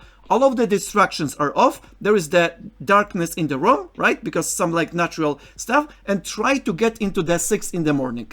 You'll see that from 8 p.m. up to 6 a.m., it is going to be some like a 2 days, right? 2 days. And if you are got into the process, some like being very much engaged into the either the game, either the discussion, either any other stuff, it's not like that. What? How it is possible? I just started playing chess and you are shouting on me, there is 5 games, I'm sitting on the computer, I'll just check it out on the clock. Oh my goodness, I apologize, right? Because you are in the different world. And it is like, I give you another example, it depends in which side of the doors near the toilet you stand. Yeah. You know, good analogy. The time goes slowly, very slowly, if you want so much, but you're still waiting, you know. And yeah. you think, what's happening? Why it's so long, you know? Yeah, like, go away, because I want to get in. Yeah, so it's the same, you know. But actually, it's another maybe measure of improvement. How long you can speak about chess with the thinker teacher. Oh my god. Because, like, maybe it was brutal. If I would speak with you about chess, I don't know what to tell. Like, a little bit, you know. Like, I even don't know what is visualization, what is like evaluation or something like that. And now we're speaking 3 hours. Yeah. And it's a good measure of improvement, you know. So thinker teacher if you want to check, but of course the problem is that it's only one thinker teacher, you know. Yeah, we need to clone him. Probably it's going to be a little bit easier.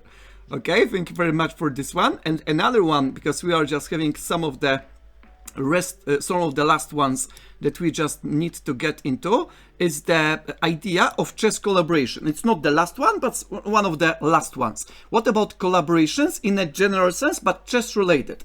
Either the collaborations that we are just having right now, the conversation, the interview, maybe the collaborations related to playing the games, playing the matches, so-called hand and brain, so-called the training session, all of the other, let's say, different types of collaboration, but in a chess sense. Which ones do you recommend? Which ones you experience? Which one you listened, watch, or anything? Everything about chess collaborations. What do you think about this topic? Chess requires opponent and you always, so it's collaboration as well, you know, like playing a chess game. It's you cannot play you can, but theoretically you can, but it's not the same like if you play with you or with the engine is also your opponent, and then, you know, but it takes two for tango. Yeah, you know, it takes two for tango. So the same in chess. Every chess game is little collaboration. Every single chess game is a little collaboration because it takes two. So it means if you go to tournament, your opponent is going to tournament as well, and you meet in the same place on the 64 squares. And the same goal to play the game, right? The same goal. The goal collaborates, you know, like so. But when you expand it, like if you're going deeper and deeper, the only playing is not enough, you know. Like you're trying to add, you know, piece by piece, you know. Like you're starting to find the ways, because human is like social. A creature, you know, like social creature and social animal, to be honest. To be precise. Yeah, social. As I say, animal. We are spiritual creatures, like walking in the material world, you know, like, and that we're trying to find the connection between each other, you know, like, and the beauty comes, you know, when you share. Yeah. The beauty comes when you share. Because look, if you travel, and if you travel alone, for example, I traveled a lot in the world, you know, like, and the moments when you travel alone, it's beautiful, but there's not so much love, you know, because you feel like your people, your beloved people, not because you want, but you would be happy if they could see, if they could experience the same what you experience, right? Yeah, if you're alone, it's not the same nice, you know? It's not, it doesn't give a value, you know? Like it's just for you, and it's just feeding your ego. But when you collaborate, you sharing, you know, and in that sharing is you experience different vibes, you know, like in the sharing is that something third is like it is you, the part who is collaborate with you, and when it's two is something newborn, you know, like something new creation, new creation born, you know. So collaboration is the key, and it starts from the single game, because single game is like little collaboration, you know, like, because tango it takes two, chess it takes two, you know, like. And what about the collaborations in a more, let's say, common understanding? Because at least from what I see and what I heard, many people are just looking at the collaborations at this one as we are just having right now. Either the interviews, either the discussions, either the general stuff. What do you think about it? Is it valuable for our community? Should we do it? Should we avoid it? What do you think about this type of? I don't know. The community could tell by personally itself, you know. if somebody don't like the content, as I say, it's a plenty channels around. They can choose the content, you know, like. But for example, at the moment we are creating this kind of content, you know, like, and collaboration definitely is something like a content from 2 or 3 or 4 people, you know. And when it's more people, the content is usually should be like better, you know, More like, valuable. yeah, more valuable, because it's different opinions, different points of view, and it is a discussion in that way. And everybody learns, if we can say that, right? From this Yes, discussion, from sharing this opinion, right? And especially if we can combine all the topics we put today, for example, collaboration and streaming, you know, and streaming and the chat is collaborate with us as well, not Tom or Thinker Teacher or DJ Solo collaborates, you know. The chat is collaborating with, and we all trying to create something nice. And if you come to collaboration, for example, with the, if you don't want to making some beautiful stuff, or just trying to troll, you know, and like looking just negative, you know, then you know, you will never feel it, you know. But we all together, including chat and everything, we're trying to create something which is benefit for each of us and community at the same time, you know, like. So and streams are very good invention of these days, you know, because it could reach, like, you know, like as many people as possible, you know, like we are just on the whole globe. We are just worldwide, right? No matter when you live, if you just have the internet connection, if you just have the device that you can watch or listen us, you are just connecting to us, and it is, let's say, the global network that we can just unite the chess community. That's what you mean? Yeah, exactly. And the thing is, like, for example, this podcast and everything, collaborations is the how to say, the type of the form of, how to say, content. And I like this content so much. I like collaborations so much because it's include even the cloud. Cloud is the, how to say, where the source of people can come from. 2 communities or 3 communities can combine and meet, you know, like, and talk, you know. Because, for example, Open Shows TV community with Thinkers Teacher community can combine, and they meet each other, you know, like, and share the love, you know. So it's beautiful thing, you know. Absolutely. And I like to watch your collaborations, for example. Definitely, I still cannot believe when people just watch, they not understand actually how difficult sometimes to be a streamer, how much sacrifices it's necessary of your life, you know. I like shocked, you know, how when I see like Thinker Teacher, so many like constantly like this guest is so difficult, you know. It's I can understand it, you know, like I definitely can. You have the insight into this type of activity, and you can probably appreciate it even more. Is that what you mean? Yes, definitely. I can appreciate even more because I know how difficult it is, how many sacrificing of personal life it takes, you know. Sometimes people just watch, you know, they go and go, but you are living your life in that, you know. In the moment you can be anywhere, you know, like, but you're giving, you know, and even like organizing everything is not easy. Yeah, you know? preparation, the negotiation, preparation, the topics, the questions, the schedule, right? At least 8 to 10 elements that needs to be done if we want to have the collaboration, that some people can say, oh, Thinker Teacher, it was not that great because you made 2 mistakes. Thinker Teacher, it was not that great because you forget to answer my question, right? Or maybe to address my question. And Thinker Teacher was, oh my goodness, I prepare for this for 3 months, bro, right? I make the negotiations, the time, I make the topic, I make all of the stuff that needs to be done, I make the preparation, I try to do it my best, and you just complaining?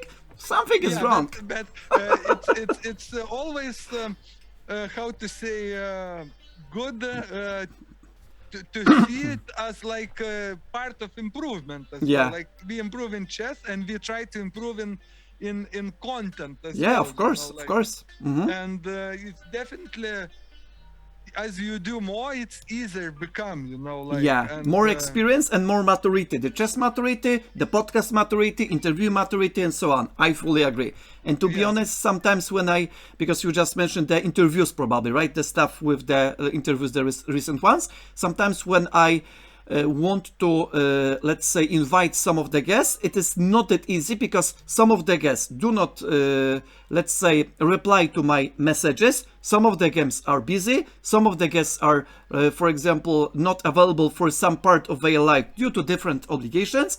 And sometimes I need to figure out which, let's say, schedule would be the best one, what topics we need to address, prepare for this, let's say, discussion, the interview, create the list of topics, the list of questions, and after that, it's sometimes if people are saying, Thinker Teacher, it was brilliant. You just make with DJ Solo such a great, let's say, stuff that we are pretty much impressed. How did you do that? Are you doing this naturally? Yes, I prepared a few months advance. I just read, I just watch, I just analyze, I just prepare in my mind, and after this I did it some like with the snap of the finger.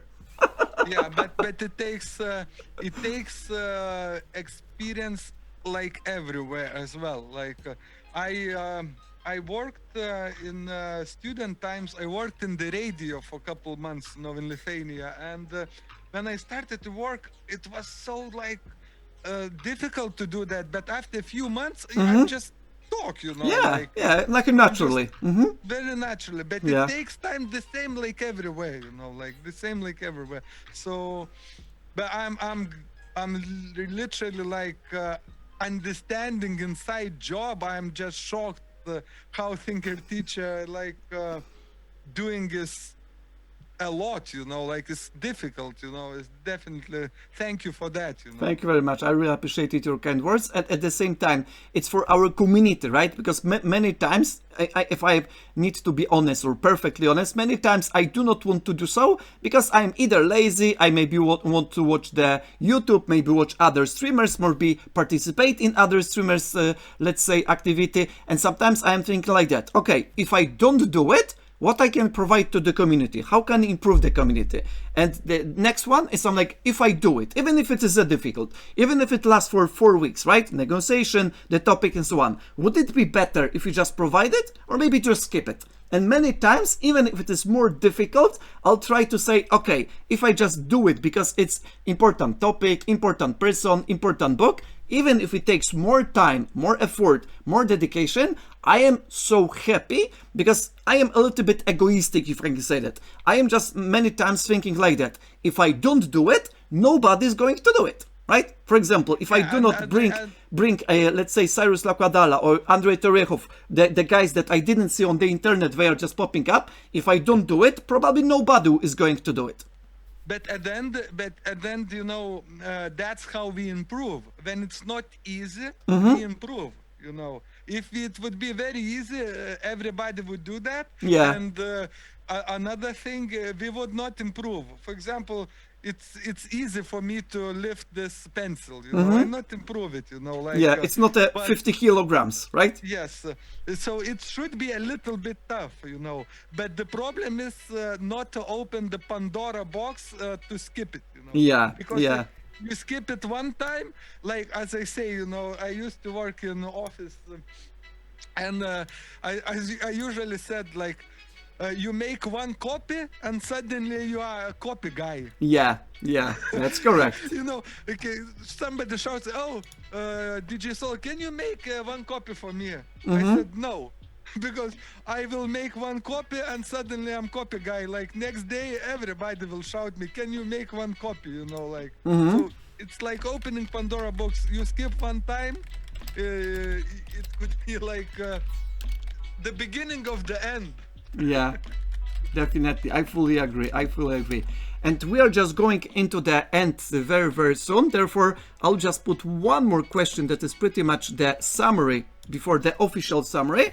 What about chess improvement and chess progress? Because I told you that we'll be going back into this topic. What do you think about it? Is it a difficult thing? Is it an easy thing? And what is the let's say idea behind it, in the sense that when it can be easy, when it can be difficult, and what it depends upon? I mean, chess improvement and chess progress at chess. What do you think? Okay, I give you one example, you know, and I will connect it after with the chess. Excellent. When I was a student, I was hitchhiking around the Europe, around actually hitchhiking from Lithuania to Sweden, and from Sweden to Finland, and from Finland Estonia, and so on. And at the beginning, when you're standing in Lithuania on the road with the finger up, with the thumb up, and if you start to think, I'm going around the Baltic Sea, it kills you. Yeah. It's just you don't want to do it. Huge overload. Yeah. But if you think, okay, I first from Lithuania need to go to Poland, but to Poland, not to another side of Poland, but first to Suwalki, then from Suwalki to... Yes, from some of the parts of the Poland into the next one. Yeah. Then it suddenly becomes much more easier, because then you don't think that you're going around Europe and you just still in Lithuania, you know, like you just, maybe I going home, you know, like it's what stupid I done here. No, but you're going to Suwalki, from Suwalki you're going to Warsaw, from Warsaw to Poznan, from Poznan to other whatever, like this, Lublin, maybe. Lublin, Krakow. Yeah, to Berlin, from Berlin to Hamburg, from Hamburg to the next cities. Yeah, something like that. Then it's coming much easier to progress. You know? So if you split the progress in, for example, if you take an endgame book, and when you think that, oh my God, there's so many 500 pages. Yeah, you don't. You'll not touch it. You'll not touch it. You'll put it away. Yeah, but if you think today I need to read it 3 pages, right? Or 5 pages. Yeah, 5 pages. Then it's easy. Yeah. It's just 5 pages. And after 20 days, it's 100 pages. Yeah. It's 100 pages. And when you look around, you already made 100 pages in 20 days. Sorry. If you read only 5 pages. So the easiest way to go on, to split in levels, into smaller parts. In smaller parts. Don't overthink about full picture. Full journey. Full picture is just the guidance for direction. You know, It's just the guidance for direction, because if you starting to think about like Grandmaster now, no possible, you know, it's too far, you know, like too far. But you must think about next game only. How to be next game better, next game after game, game after game. Then you can split the game into the moves, like how to be better a little bit in the opening, this move, but not like in total. Not a big changes, right? Like little bit, like, okay, last time I usually when I play this, you know, like I get burned, what's wrong, you know? Like little fix, like little, maybe bishop here. Okay, it doesn't work. In 100 small games, changes. You find the correct way. Yeah. And you but you think not about, for example, if you if a basketball tournament, you know, and the team is playing, the team cannot think about finals. Yeah. Team must think only about the next game. Or maybe the game that they are playing on, right? Yeah, or the game by game. In the game, they must split only by the one attack and one defense. One attack, one defense. Not the like winning the game. No. Yeah. win attack by attack, split it, you know, and then it's, for me at least, it's easier, you know, and especially it helped me that hitchhiking, you know, like, Yeah. Because if you think about Sweden from Lithuania, and we think Poland, Germany, Denmark, oh my God, you know, it's so many, it's too difficult, you know, I don't want to do that, no. But when you think about Suwalki, just 50 kilometers away from, you know, this, it's not so difficult, you know. And when you go, you're starting to go, you know. More The most checkpoints, important- more checkpoints, right? Yeah. When you go, it's you're just going now, you know, like, so it's, I think like that, split into small parts, and it's easier to do. Yeah, I fully agree, and this is a very good idea, because many times I have I heard the same, let's say, pieces of advice for my students if they are just not realistic, right? So I'm like having the expectations that I want to become a FIDE master, and now they are just, let's say, 1100 rated at leeches, and I tell them, okay, if you want to become a FIDE master, the FIDE master title is not going to run away. It is going to be waiting for you. First, get into 1500. After reach 1500, get into 1700. It is not going to run away. After 1700, get to 1900. After 1900, get to 2100. Then, if you are just fully ready, get into the tournaments, start playing. After you reach 1500 ELO, get into 1700 ELO. After you reach 1700, get into 1800. After 1800, and slowly. And then, if you get into 2200 ELO, you'll attain the candidate master. And from candidate master, probably you will not need to work with me any longer, because you will need some like stronger coach, right? The coach that will more advanced, let's say, knowledge, better methods, and so on. And when you will get into the 23 or 2400 ELO, of course, it is the investment due to the traveling, due to the entry fee, due to the logistics, the accommodation, and so on. It is some like investment. And then after you reach the candidate master title, or maybe level, and then getting into the ELO, you can just see if you want to get into that more, let's say, in a more impact, or maybe you just want to stop because you think that it's no longer that necessary. And therefore, even if the FIDE master is some like 1000 or 1200 points away, you need to divide the big goal into the smaller parts, smaller fragments, and step by step reaching them, you are closer to the goal, because this goal is not going to run away. I like the thing that gold doesn't work away, this concept, you know. Yes, like, it is not going away. Another thing I just would add, maybe, that that anyway, when you progress, it will open your vision more, and you will get more answers. Yeah, you know, like, yeah. But this is telling for the person who just needs to get the first steps. But when he will get to 2000 or whatever, he maybe will not even ask the same question, because he already you know, like progressed. Get a lot of, you know, Experience to understand how it's going. But to create correct thinking, it must be like that split. But I very love the answer. It's not going away, you know. Yes, because I had recently one of my students that was pretty ambitious, and it was he was pretty much cocky at the same time as well. Therefore, it's sometimes difficult to work at such students, but that's life. And I told him, because he wanted to become a candidate master level, right? The player of candidate master. And he was some like 1500 when we started working, and I told him to work, let's say, the way that I advised him. I told him that I have been in the chess community for 25 years. I read a lot of books, I listened a lot of podcasts, I created my own methods, and so on. At some point, he listened to me, and he got into, let's say, 1700, 1800. At some point, he started to be wiser than thinker teacher. It's perfectly fine, but sometimes it doesn't work. And whenever, the more he started to argue with me, just to argue with me, the slower was his progress. And after some point, he just stuck.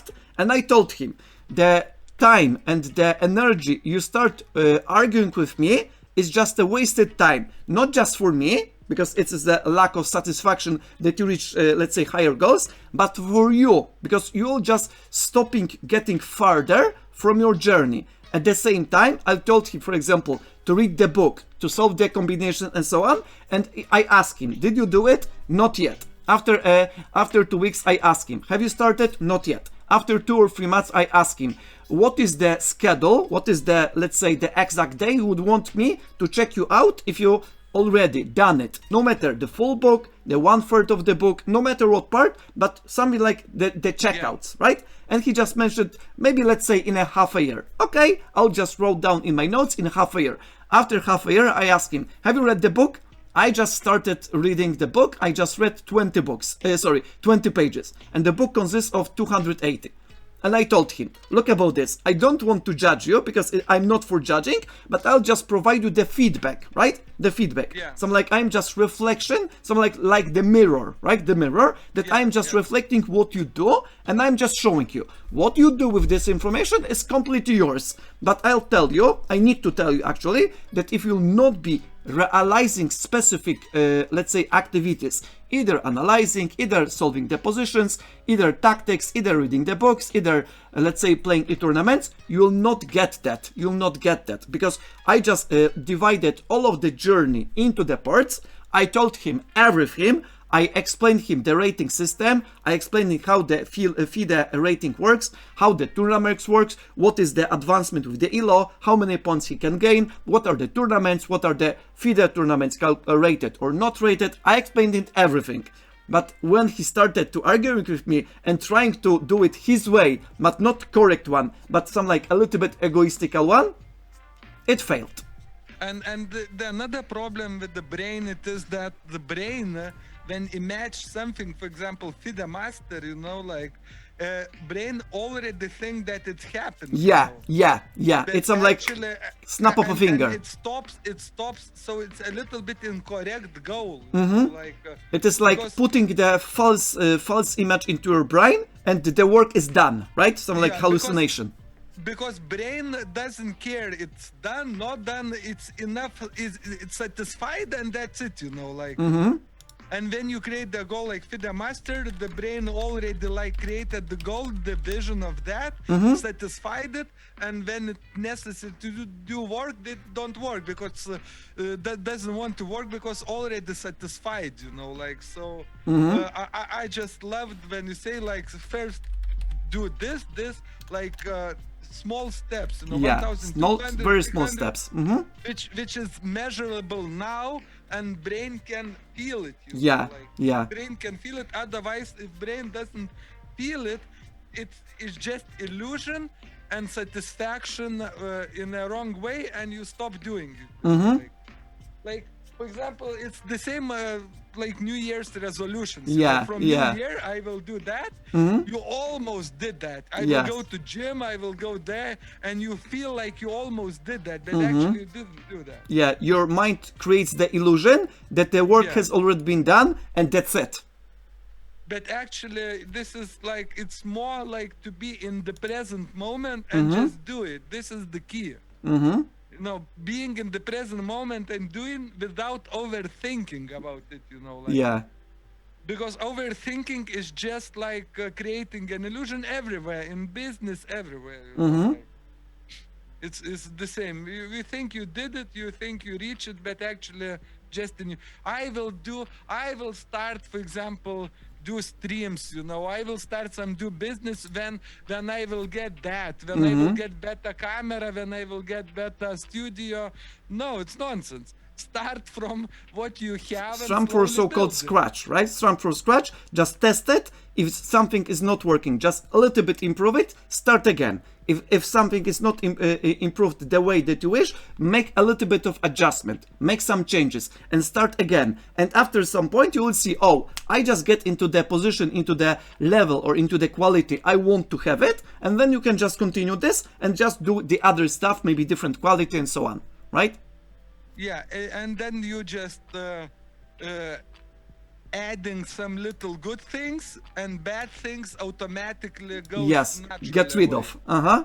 Automatically, when it doesn't stick, it's not stick, you know, like it's nobody, you just keep silent about it and you not talk about it anymore. Uh-huh. You're just going on, you know, like it's Yes, you're doing your job without thinking about the stuff that you need to correct, because you know at this specific moment, at the time, you're doing your best, right? At this yes, moment. yes, in your best shape ever you lived, you know, like so what you can do. Yeah, that's correct. Okay, and now we'll be going pretty slowly into the end of our conversation because we just crossed 3 hours and 30 minutes. Therefore, It was long chess day for me actually. yeah, it is I pretty wake much up. super intense, I guess, right? Yeah, I wake up today not so early, 7:30. And then I traveled 2 hours there. Oh, 2 hours to the Yeah, tournament? tournament. Yeah, it's in London. You know, 2 hours normal. You know, Oh, I travel. got it. Yeah, so 2 hours there, 2 hours back, but it was 6 rounds, and rounds was on hour. And It what means was the like time control? How much time uh, for the player? 20 plus 5. 20 plus 5, got it. Yeah, rapid tournament and 6 rounds. You know, 6 rounds, for got it. this, and but I definitely enjoyed our collab. You know, so much that You do not almost feel for- the exhaustion. no, It seems yes, like, it seems like. yes. Uh-huh. And if we get into our, let's say, summary slowly, what do you think about the today's, let's say, collaboration, especially about the topics, about the quality, about the answers, about the questions, and about all of the experience, if I can say that, between us and between the public, between our audience. Even if I didn't address that much because there was the flow between us, but from time to time I try to put that with the audience to our studio, if I can say that. And what do you think about that? How did you experience? Maybe there was some Yeah, insight. There is something that you just start thinking maybe different way. If you just elaborate, that would be great. Yeah, it was a good invention for me when Mike told about that tool, you know, like Uh-huh. it's something clicked in my head. I don't know what it opened, but it's like just opened completely new things, even not in chess, but everywhere. Uh-huh. That word tool, you know, like you can use that thing like a tool everywhere in business, whatever. It's a tool, you know, like, and the rating is a tool. This clicked for me a lot. And another thing, when you said about that evaluation, you know, like Yeah. something is that it was something again clicked me. I have the moments in my head sometimes crazy, you know, like when it's clicking something, you know. When it click, I get some little enlightenment, you know, like and sometimes this keywords, you know, to click that, you never know what it could be, you know, like. So for me, I definitely, of course, enjoyed the conversation, but a part of that, this specific 2 moments when the mic told that, you know, like about tools, it was some little enlightenment, you know, and I don't know what it was, but something, you know, like, and definitely it was like magic experience in total, you know, like just to discuss and to I like just speak, you know, like just speak with the person, you know, like, and about chess, you know, and about psychology, what it could be better, you know, like. Yeah, there is a passion that we share together. And maybe if I may ask you, what was the stuff that make you surprised? Some like that you didn't expect it at all. Of course, this one probably you didn't surprise as well. But I mean, in the sense that was pretty much very difficult to, let's say, difficult to predict by you with this conversation, because you didn't know the specific topics, right? I just told you about the general flow, and what was the surprising, let's say, elements, surprising situations, surprising, let's say, conclusions. What about surprising element, if I can say that? I'm not sure if because I have some button in my head, you know, when I start like stream or talk like this kind of talks, I press the button. This is invisible button in my head, you know, when I press it, like it goes just on the flow. Doesn't matter what to talk about, if it is something like which is I'm uncomfortable, it's just maybe little got slower in the beginning, but then it's like Full speed at some point. flow is starting to come and just going, so I because I'm a streamer as well, so Yeah. it's not for me as well too difficult to be on stream, because I'm doing it every day almost, so Yeah. so I have this kind of experience and have this button pressed, like this. Okay, now the thinker teacher, boom, press, just talk, just talk, and that's it, like because Go with the flow. yeah, we had a school for the kids, singing school, and Violetta has, and the kids sometimes get nervous before going on stage, and like this. With the performance. Yeah, performance, yeah. But I trying to teach about this button, Yeah, the magical button. Press the button that you're not afraid, because it's easy, to involve some third part, in your head, where you can visualize, and then you press it, and it's suddenly having, you're not afraid anymore, because you in your head you press the button. Yeah. And usually it works with the kids because they have good imagination, kids.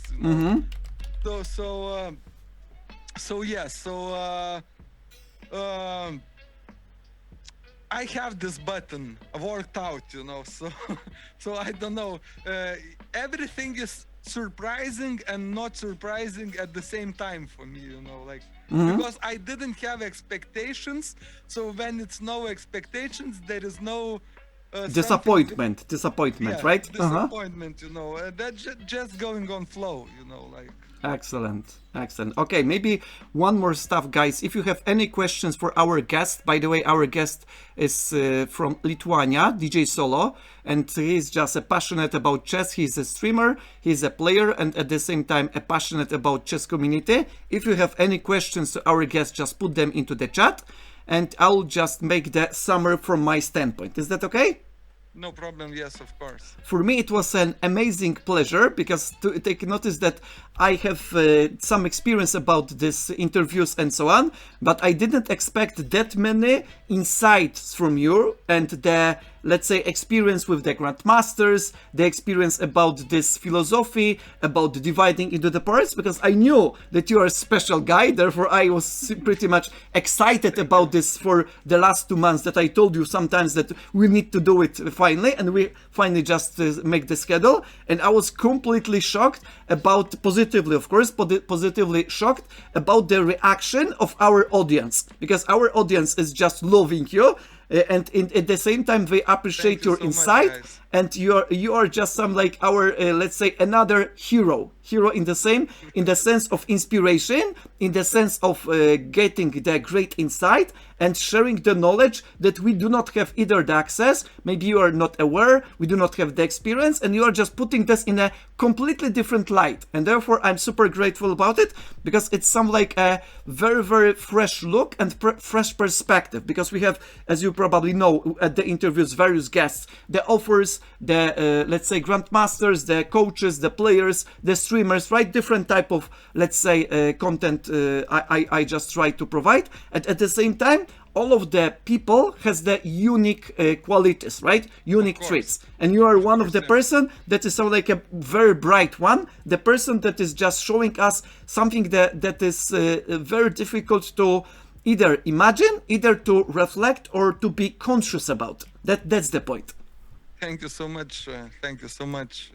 Nice to hear it, Yeah, it is a real pleasure for me, and for all of our viewers, at least from I see from the chat. And I'll just have a look if there is any questions for our guest from the chat. Probably there are the comments, but there are no questions for you as far as I can see. It's very difficult, Yeah? in life when, for example, when you need to, when somebody asks, ask the question Uh-huh. and you suddenly stuck in your head what to ask, like maybe you would like to ask, something, but when the times comes, It is when you the need empty head, right? Empty yeah, mind. yeah, you don't know what to ask, like even from that meeting from grandmasters, when Uh-huh. I thought I will ask this, I will ask that, but when I come to ask, I don't know what to ask, I Uh-huh. just spending the time, like I really don't know what to ask. I asked them, okay, I remember I asked Simon Williams, like how much you work, per day, like this. I like, do you study or like this? He answered me something like that, but it's only the question I got in my head, But after I went out, I thought, oh, I have this. So it's usually very difficult when you need to ask. It's very difficult to do that, Yeah, yeah, and this is one of the reasons, because some people may laugh, but it's okay, because I just am aware of that I need to have the list. Even if I can do it many times without the list, but with the list, I have everything structured. I can make some like the ticks after the, let's say, question was asked. If there are the other questions that you asked that I wanted to put that into the list, I make the tick, because probably there is no need to repeat the question again. At some point, people say, "Thinker teacher, the interview was really flow. How did you did that?" I But just this is put the ticks into the list. this is professionalism, like Yes, probably this is a little bit of sign of professional, but at least it gives me the feeling that I didn't forget everything, anything, because as you just mentioned, with the flow of the natural interaction, some kind of excitement, I would probably forget half of the questions, or I would repeat the same question all over again because I forgot that I answered this, let's say, an hour ago, and I was like, oh my goodness, I forgot we were talking about it, right? But if I have the list, I can make it structured, and then it's all like getting either naturally, either with the flow, and I'm pretty happy about it as well.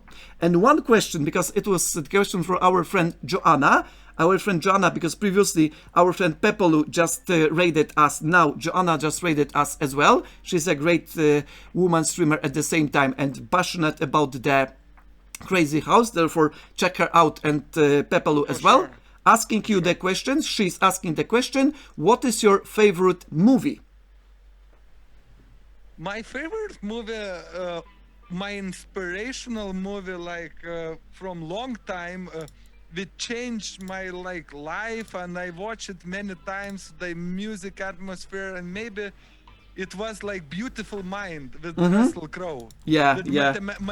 mathematician, Uh-huh. like who got some schizophrenia or Yeah, something, yeah, schizophrenia.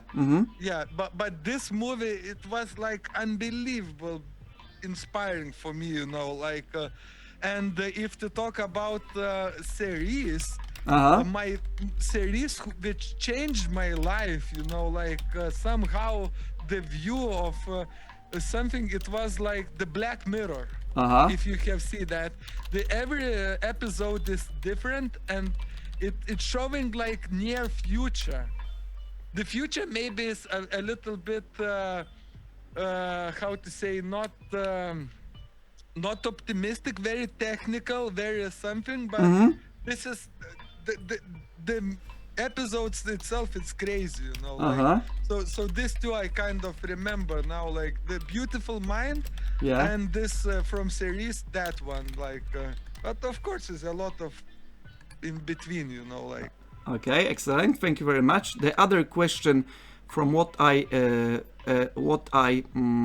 let's say recognized, is the stuff. How long have you been playing chess? And probably, if I'm not mistaken, you are just playing chess for 2 years, correct? No, I started to play chess 2021, August 29. Oh, August 21. Okay. Therefore, it's 1 year and 4 months, right? If I count correctly. 1 year, 4 months. But I know the moves from my maybe 7 years old. Yeah, yeah. Just the moves. I don't remember playing as a kid. I don't know. I know who taught me the moves, but I don't remember playing games. Like so. Yeah, and another game was just that with the Hustler, like Yeah, in yeah, New in the York. Washington Square Park. And another one that we just tasked for those of you who didn't participate in our show, in our, let's say, interview, probably you'll be having the chance after I upload in our YouTube channel. And if you just put the exclamation point YouTube, there is the comment for that. You can just subscribe to my channel. I'll be putting this interview probably in a week or two. And you will just know that our friend just beat Peter's Fiddler. Please do not elaborate anything more. Okay, this is the secret. Do not elaborate, please, because otherwise you will be spoiling this. And one more question for our friend Nikolaus that says that it's an amazing, let's say, collaboration and a great, let's say, flow between us in general. The question for our friend Nikolaus is the following. What is your favorite chess board for study? Because behind you, there is the chessboard, if I'm not mistaken, right?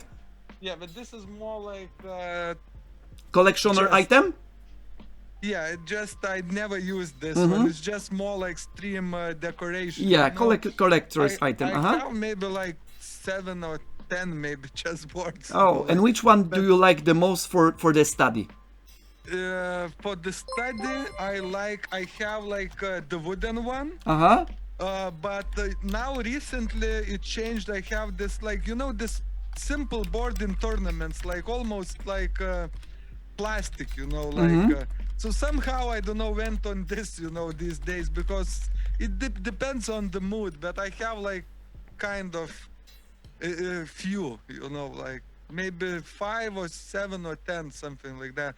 I have silicone one. I have the one like this mouse pad type, like some box I have, like which you can you can fold. So it depends on the mood, like but definitely, of course, what I don't like, okay, I don't like to say I something don't like, but I'm not a fan of that beautiful chess, like where it's like pieces like you mean carved pieces, some like with some like fancy styles? That's one? Yeah, fancy styles, like made like pawns, like humans. Yeah, some like a very fancy. No, Got I it. like this simple tournament. Yeah, so-called the chess.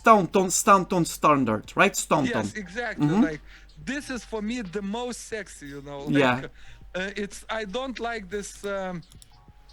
Okay, for collection maybe it's okay, but I don't know how it would be difficult to play, with that. Yes, this additional pieces, right? Additional elements.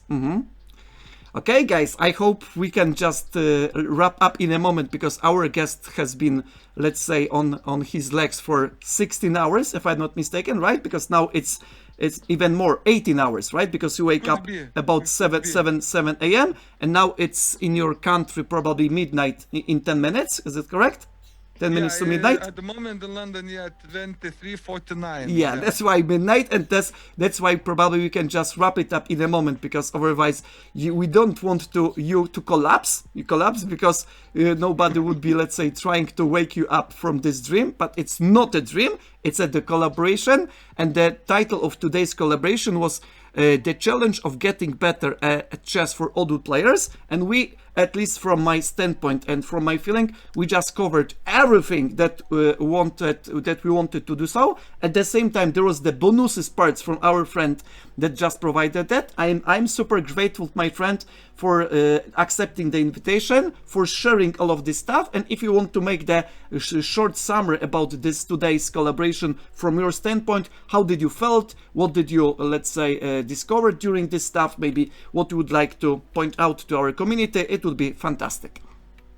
I'm just thankful that I have opportunity, like, to speak, as I said in the beginning, like with the thinker teacher, the man who just started to play chess, like a year, and I don't know what's happening, like, thank you so much. And that's it, I'm just so grateful, and thank you for the content you create. That's it, I can say only that. I definitely enjoy it, and the content you create, it's how to say, unique, and very like sharing the love. And this is important, like not ego